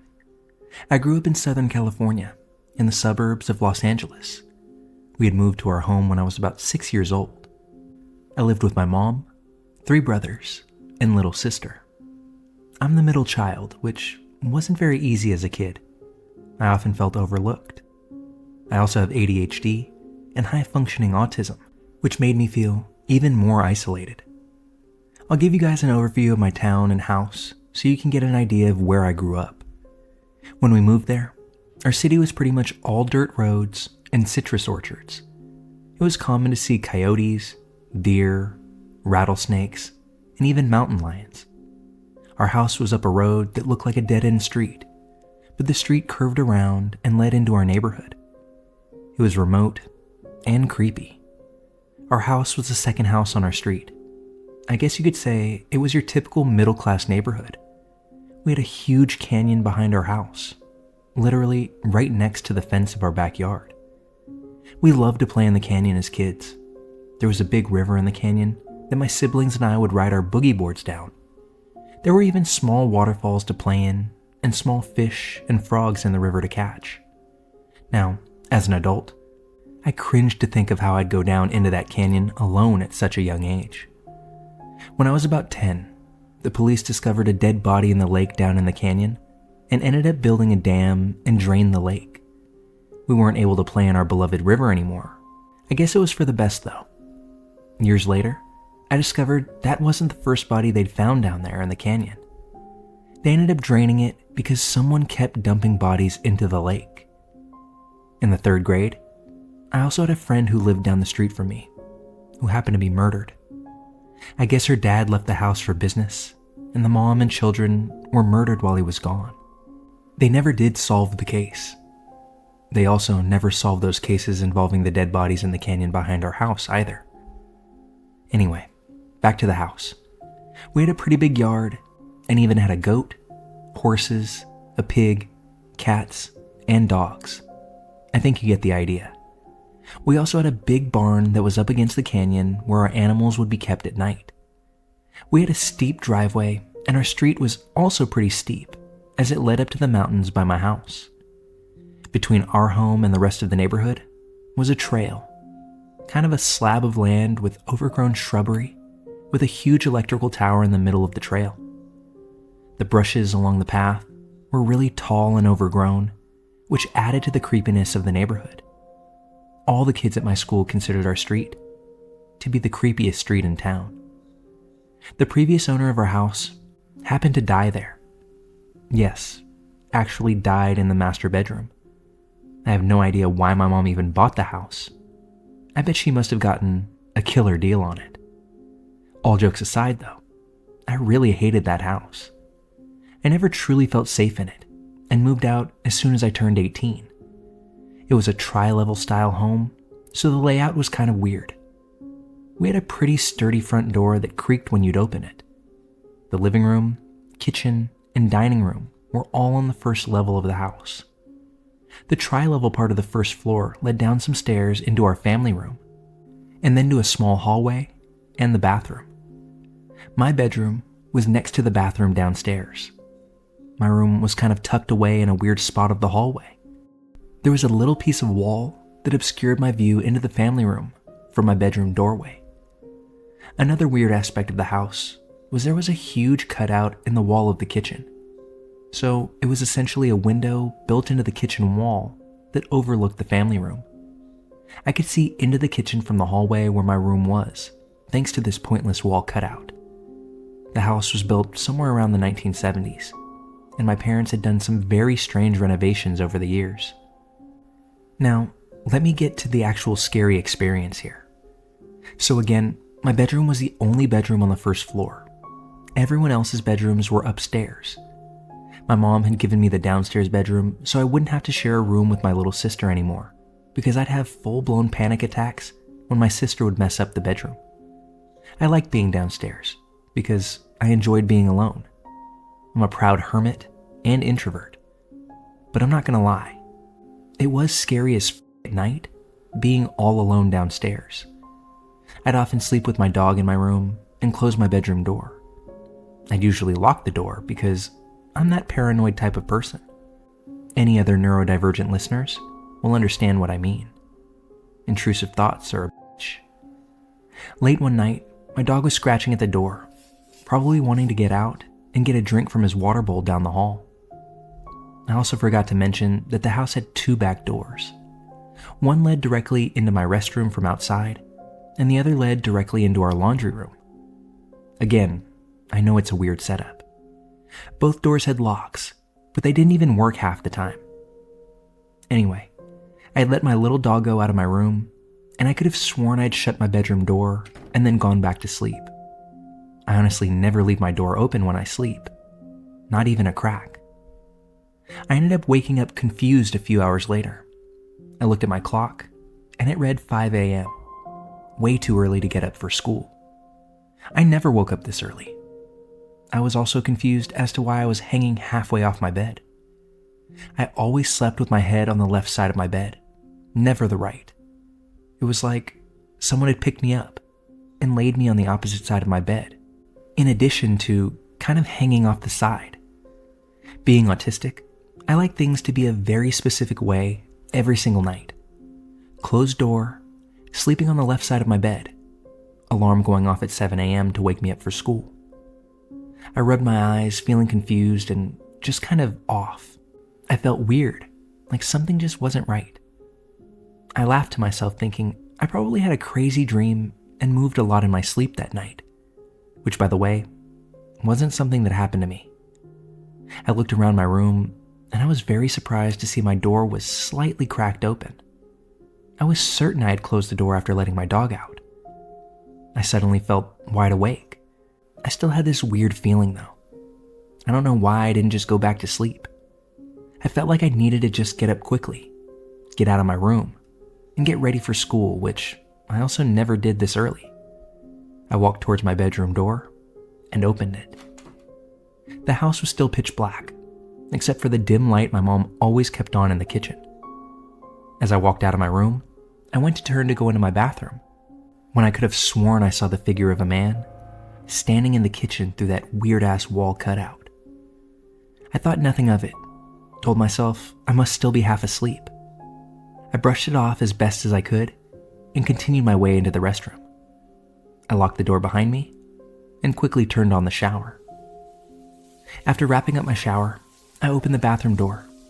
I was surprised to see my mom standing right in front of me with her arms crossed and a scowl across her face. I looked at her befuddled and asked her what was wrong. She immediately started yelling at me, saying, "I told you not to have friends spend the night on school nights. She went on, and it left me utterly confused. I stopped my mom and told her I didn't have any friends over, and that I had no idea what she was talking about. She said I must be lying to her. In her defense, she had caught me sneaking in some of my friends through my bedroom window a few weeks prior to this. I kept telling her that I wasn't lying, and I started getting upset, as she was accusing me of something that I definitely didn't do. She must have realized at some point that I might be telling the truth. All of a sudden, she got really quiet, looked pale, and her eyes got wide. "Do you promise you didn't have any friends over?" she said very calmly. Again, I said bluntly, "Yes, I promise. Why?" She just stood there staring at me. Again, I asked her what was wrong. She hesitated and then began speaking again. She told me she had woken up early, around 5 a.m. She was laying in bed reading a book when she heard me downstairs as I opened and shut the bathroom door and turned on the shower. Right after she heard me turn on the shower, she heard heavy footsteps move quickly across the wooden floors downstairs. She said it sounded like the person had heavy boots on as they moved from the kitchen all the way to the front door. She then heard the front door swiftly open and then close. My mouth dropped open and I just stared at her. I couldn't believe it. I told her that I saw a figure of a man in the kitchen while walking to the restroom, but thought that I was just seeing things. She didn't say anything else and walked off. Later that day, she changed the locks on all of the doors and even put latches on them. This incident made me hate our house even more. When this happened, my mom was going through a divorce with my stepdad, so she thought it might have been him or maybe even our really creepy next door neighbor. But after that night, I started making sure to lock my bedroom door and window every single night. We never found out who had come into our house early that morning. To this day, I still occasionally have nightmares about what could have happened. How did they get into the house? Were one of the doors unlocked? Why had they come down into my room? Did they watch me sleep? Why did they move me off my bed like that? And how did I not wake up as they moved me? Although my mom was awake when I was, she didn't hear a car start up or drive off. So, were they on foot? Did they come from the canyon? Did they hide along the sketchy trail in front of my house? These are just some of the questions I still continuously ask myself that scare me to my core. Another couple of which are, why did he leave my room to go to the kitchen? Was he coming back with a knife? They had left my door cracked open and then went to the kitchen. I truly believe the person was planning to come back to my room to do only God knows what. I have no idea why I felt so compelled to get up early that morning. I don't know what would have happened if I hadn't gone to the bathroom. I don't know who the hell it was, but the feeling in my soul tells me they didn't have good intentions.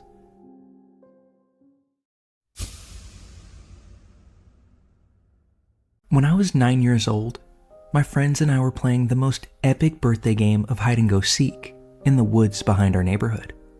I had found an amazing hiding spot in the backwoods and crouched down about as low as I could. I had a nice long view down the trail from both angles, so I knew there was no way for anyone to come sneaking up on me. I was hidden for a few minutes before I saw a man in a red flannel shirt come walking up the trail. I noticed that he was stumbling back and forth. In my teenage years, I'd be able to peg this as a man that's stone cold drunk. As he was far off, his facial features were blotted out due to the distance. However, as he got closer, his face never did quite unblot. The closer he got, the more distorted and out of focus his face became, until he was pretty much standing right up next to me. I noticed that he had absolutely no facial features whatsoever. Where his face should be was nothing but skin. Now, I must have moved or made some noise because the man stopped and looked at me. At least, his face turned towards me, and he said very softly and quite sincerely, "I'm sorry." I'm not sure what happened next, My next memory is booking it and being halfway home. I was so terrified of what I had just seen that I couldn't speak of it to anyone. I packed it away and then forgot all about it until I was in my mid-20s. At that point, I remember my mom telling us a story of a friend of hers from high school who had died recently and had once lived in our old neighborhood. When they were in high school, he tried to unalive himself by shooting himself in the head, but ended up surviving, although not without permanently disfiguring his face horrifically. After that, he became a horrible alcoholic, lived a very lonely life, and would walk through the woods as to purposefully not scare little kids after getting drunk at a dive bar named Vinny's Hotspot that happened to be on the opposite side of the woods, the direction which I saw that faceless man coming from. I realized only then that the man my mother was speaking of and the stranger I saw all those years ago were indeed one and the same. I put it in my head that this poor man was walking home from a binge of day drinking and ended up crossing paths with me in the woods. And as a means to protect myself, my brain somehow unsaw his face from my memory so that I wouldn't be too horrified at the experience. My heart breaks for this man. I can only imagine what a single, solitary, and horrifying life he must have led, both before and after his accident. I'm not one of those people that vehemently believes in the afterlife, but wherever this man is now, I hope that all of his pain has subsided and that he can just rest.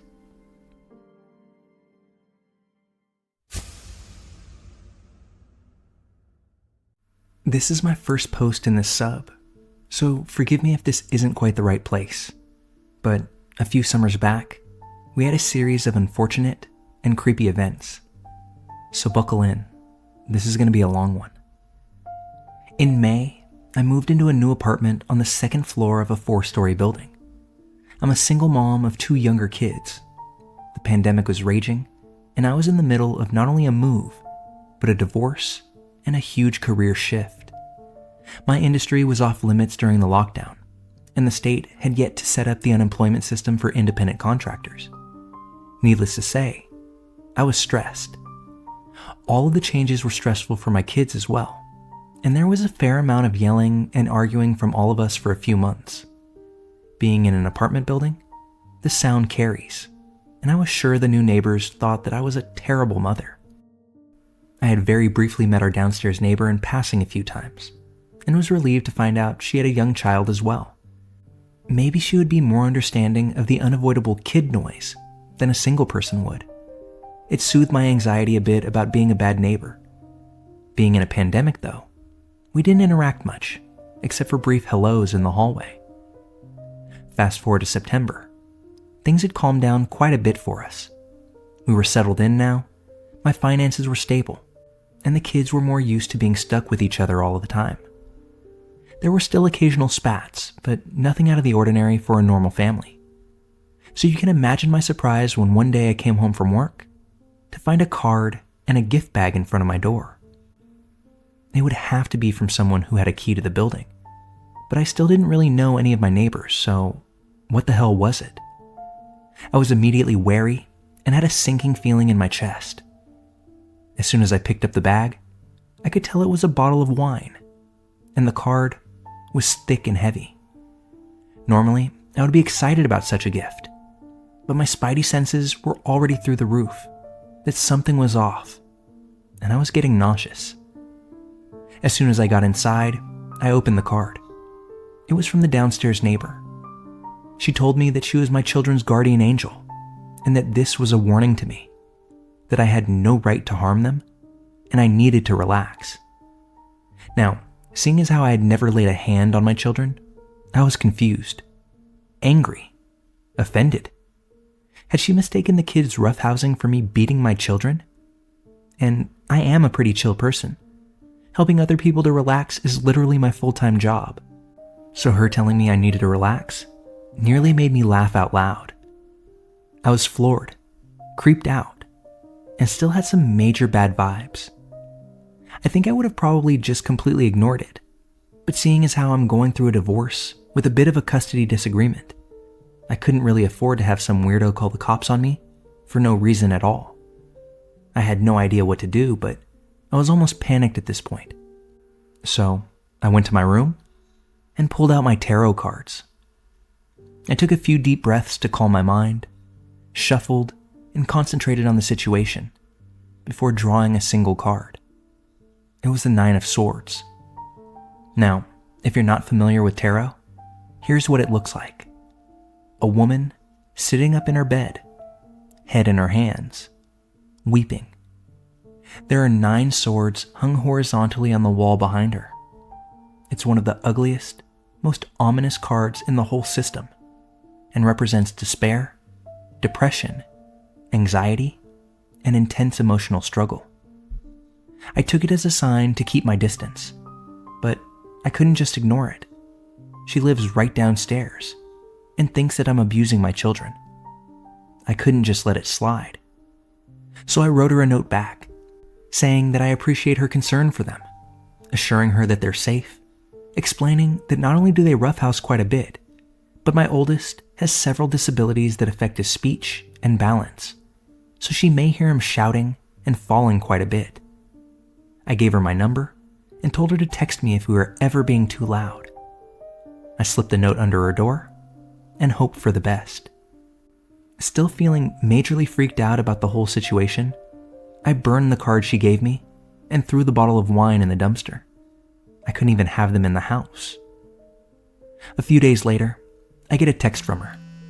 She said she was sorry to have misunderstood the situation, and it seems we have much more in common than she thought.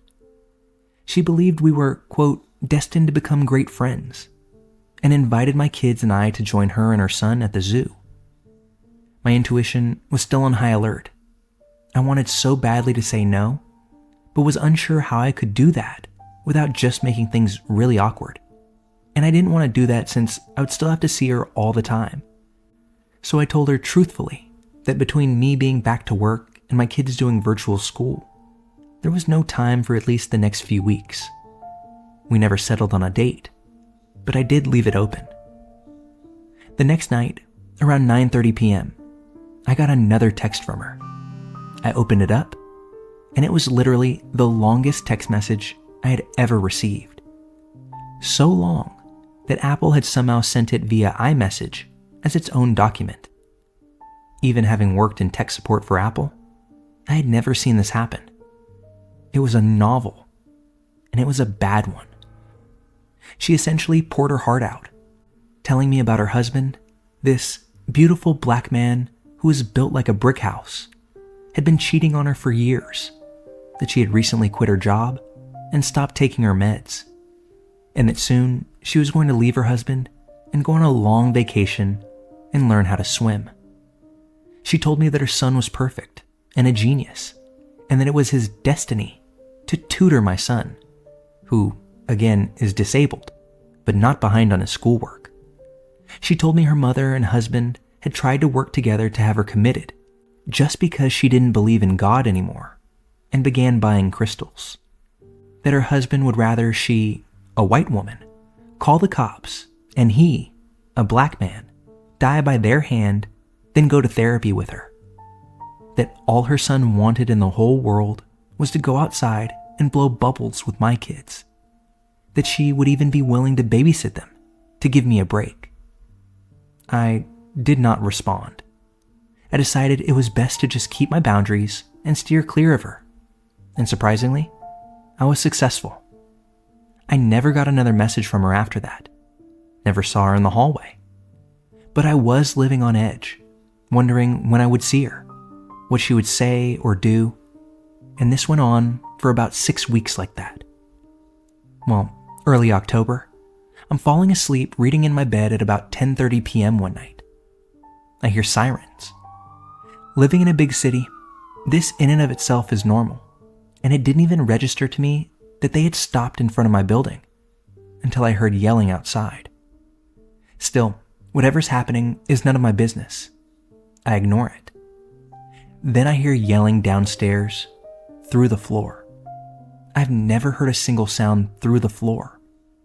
It had been 6 weeks from my neighbor's last message, but immediately I thought, oh my God, this is it. It's happening. She called the cops on her husband. In quick succession, I thought of him being a black man at odds with the police. I couldn't help but think of Breonna Taylor's murder and how their bullets went into neighboring apartments. I thought of my kids sleeping in the next room. I jumped up and looked out the window, trying to get a sense of what was happening. Police had the street blocked off. There were at least 4 squad cars and an ambulance. More cops were coming, running full speed into the building. I could still hear yelling coming from downstairs. The entire time, I'm freaking out. Do I wake up my kids and run them out the back door? Take them up to the top floor and the other side of the building? After pacing for a second, I run back to the window just in time to see a flood of cops booking it out of the building, holding something. The ambulance then tears away full speed. Then 2 cops run out with her in cuffs, throw her into a second waiting ambulance, and pull away. Another cop runs up to the building and starts wrapping the whole place in crime scene tape. My windows being open and only being on the 2nd floor, I can hear a group of cops consoling each other, saying things like, "You did what you could," and "preservation of life." Within 10 minutes, the street is absolutely flooded with onlookers, news crews, higher-up police. Between hearing what they were saying and alerts from the Citizen app, I was able to piece it together. The neighbor had taken her child's life and then attempted to take her own. The police found her sitting in her bed, crying, cutting herself. 9 of swords. Nobody on the block got much sleep that night. The next day was all helicopters and news crews and a slowly growing memorial of candles and signs and balloons and toy dinosaurs. I was exhausted, devastated, trying to keep my kids from seeing the circus, unsure how to handle it all. I reached for my tarot cards once again, this time a different deck. I had a very strong feeling that there was one card that wanted to be seen, and it would be easy to find. So I pulled the deck out of the box, shuffled, and picked a card. It didn't resonate at all. I picked another, but same thing. This wasn't the card I thought was coming.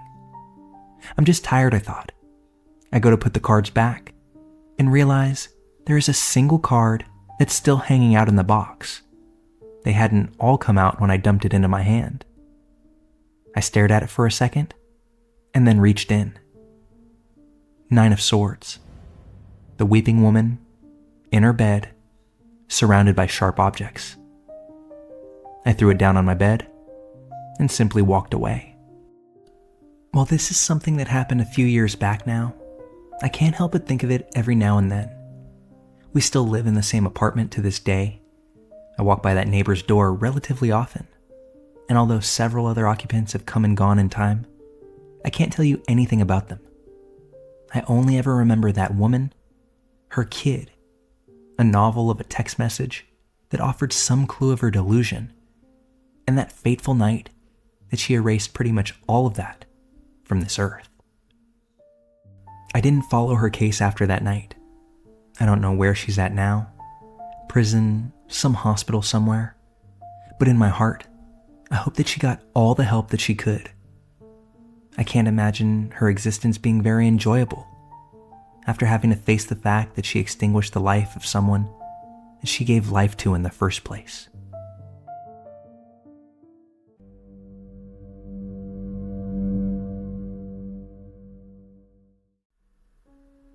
When I was 10, my mom, stepdad, sister, and I lived on a 10-house cul-de-sac right off of a very busy street in our small home city of Mandeville, Louisiana, about 30 minutes across the Causeway Bridge from New Orleans.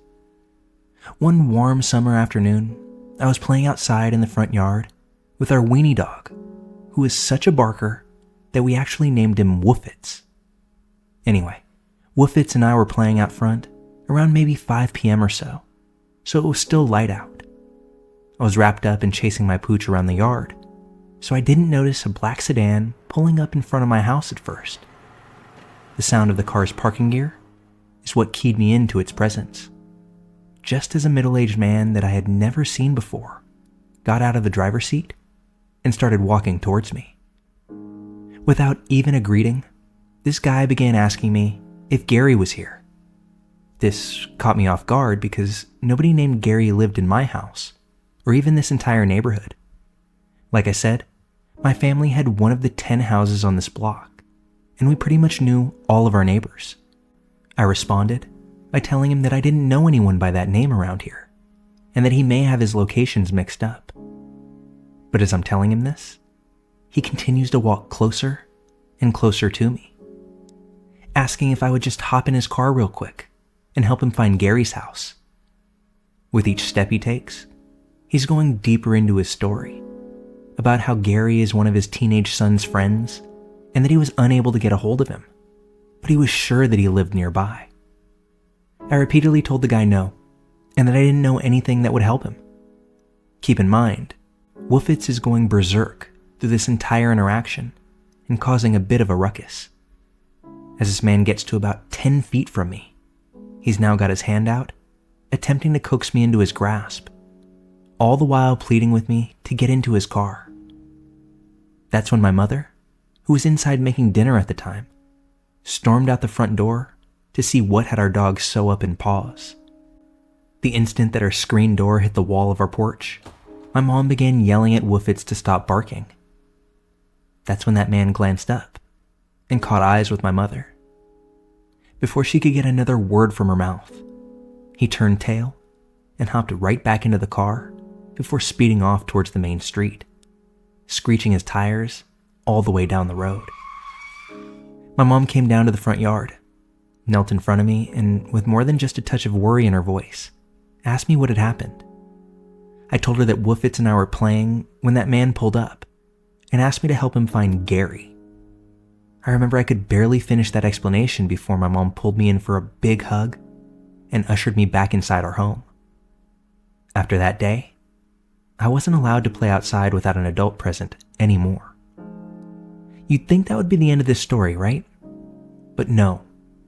For the next week, every afternoon around 4:30 p.m., that same sedan would be on our street in some capacity, either driving down the street slowly, parked in front of our neighbor's house, or brazenly parked across our driveway.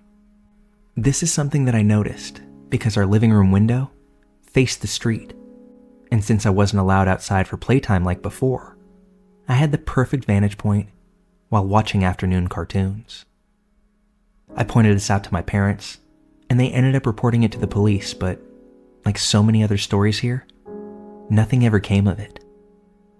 After that week, I don't believe I ever saw that car or that man again. 10-year-old me wondered why he kept coming back. I told him there was no Gary here. But 33-year-old me knows that he was coming back looking for another chance to try and lure me into his car. Alarm bells weren't sounding as he got closer to me that day, and I'd hate to think what could have happened if my mom didn't come out that door when she did. I know it would have been big trouble for little me, though.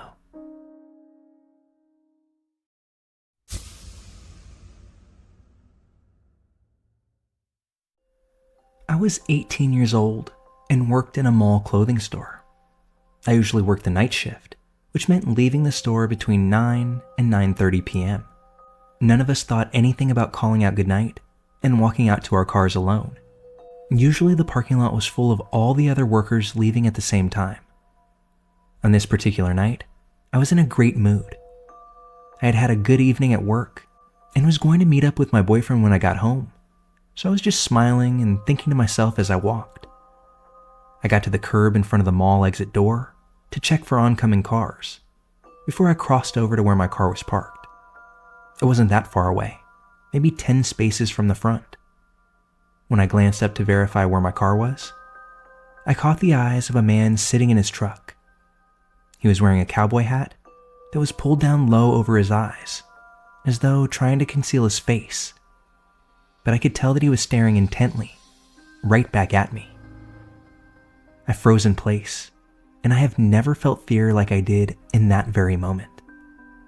I snapped out of my trance and ran as fast as I could past this truck and to my car, which was only spaces away.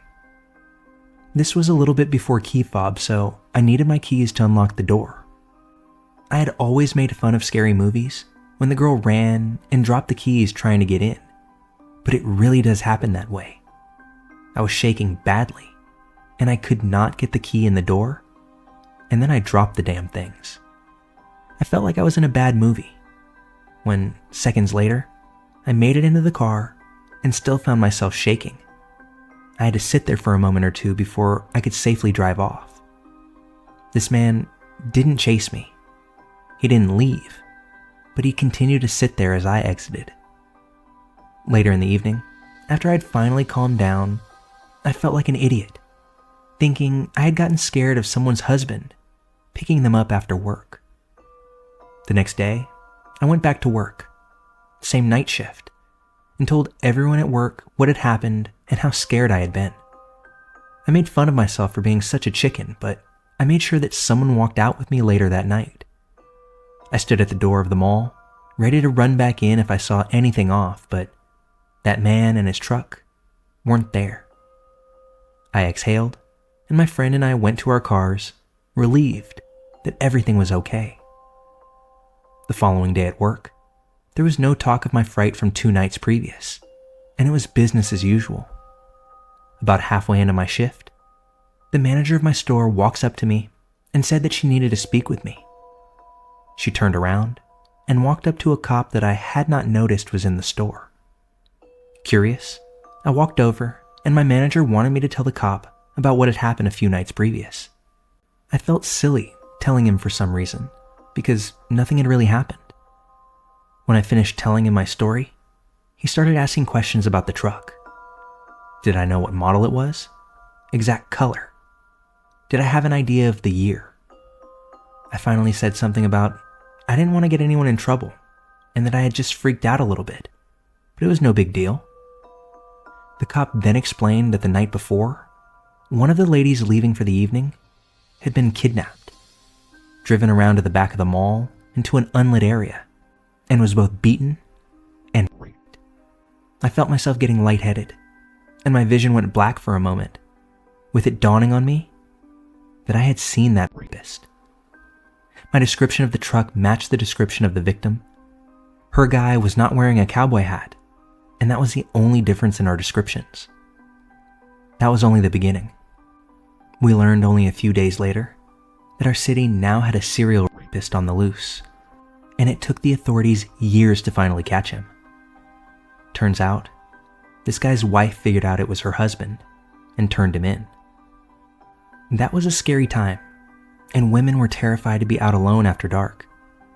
At our mall, and I imagine in other places as well, no one was allowed to leave alone. The mall parking lot was now lit up 360 degrees, and they had security on site making sure that we were all safe. All of us mall workers started a chain call between the stores to let one another know if you saw anyone that looked suspicious or were frightened, so that everyone else would be on guard. Even to this day, and regardless of what anybody else has told me, I still feel guilty for that woman being attacked.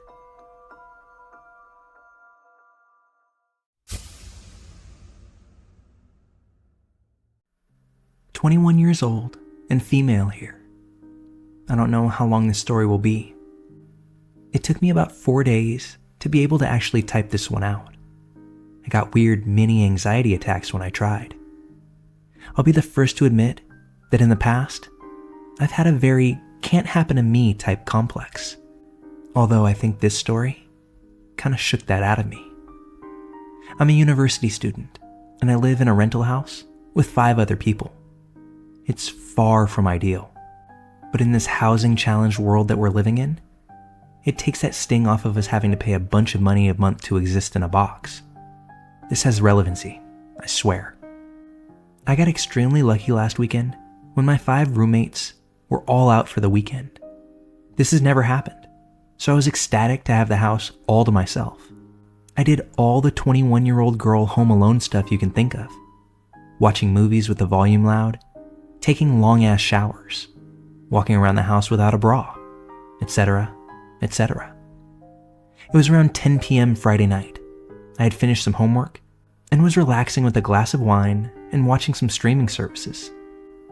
From my comfy spot on the couch, it sounded briefly like there was something moving on the porch. We've had a fox in our front yard before, and the thing used to make a lot of noise on the porch, so I assumed that to be the case. After hearing some fumbling around for the second time, I went over to check through the window, but I didn't see a thing. As I'm turning to head back to the living room, a piece of cement flies through our kitchen window, although at the moment, I had no idea that it was cement. I think I peed myself a little bit when it happened, but I definitely screamed like the little girl at heart that I am. My moronic ass started unlocking the door to go outside, but common sense seized control of me again, and I quickly relocked the door. I also ran to the back door to make sure that it was still locked, even though it's glass and wouldn't make a difference. Oddly enough, at this time my grandma's words came into my head about something her own mother had told her. If someone tries breaking into your house, turn the lights off. You know the inside of your house much better than they do. I shut the lights off in the living room and managed to turn the TV off, which was especially hard because my hands were shaking. My dad used to give me and my siblings advice on protection measures, although these were not resonating with me at the time. I secured myself in my upstairs bedroom and had turned all of the lights out in the house as I passed them. While walking up the stairs, I could hear the doorknob shaking furiously on the front door. I don't know if there was more than one person trying to get in, or if they realized they couldn't jump the fence to get into the backyard. While using speakerphone to call for emergency services, I secured my hunting knife to the end of my hockey stick with hot pink duct tape. I know, that's probably one of the most Canadian things I could say. If I was going to have to use it, at least it would look fabulous. I stayed in the dark, holding my makeshift spear for what was probably about 15 minutes, alone in my dark room, facing the door, with my hunter's knife attached to my Easton stick. The operator told me the police were coming, which they eventually did. It took a very unsettling amount of time to get there. The only reason I left my bedroom in the first place was because I heard knocking on the door downstairs and saw the police lights flashing through the window.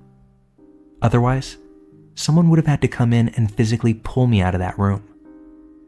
Statement was given, but that's all they did. Literally, all they did. I think we get this picture in our mind that there's going to be dusting for fingerprints and caution tape and things like that, but I now know that's strictly Hollywood stuff. A very nice female officer stayed with me in the house and helped me clean up the glass until my brother showed up to bring me to his place for the rest of the weekend. So, shout out to Officer Cutie with the tattoos. I made an appointment with a doctor to get on anxiety medicine, as well as medicine for some nightmares that I'm having. I know that now I'm not in any sort of physical danger, but I've had some very charming dreams about similar scenarios, and I was just finding it easier to stay awake. Maybe that's juvenile of me, but I'm only human. Meds are working fine, and I'm back at my house with wall-to-wall people again. And honestly, I can't say that I hate it so much anymore.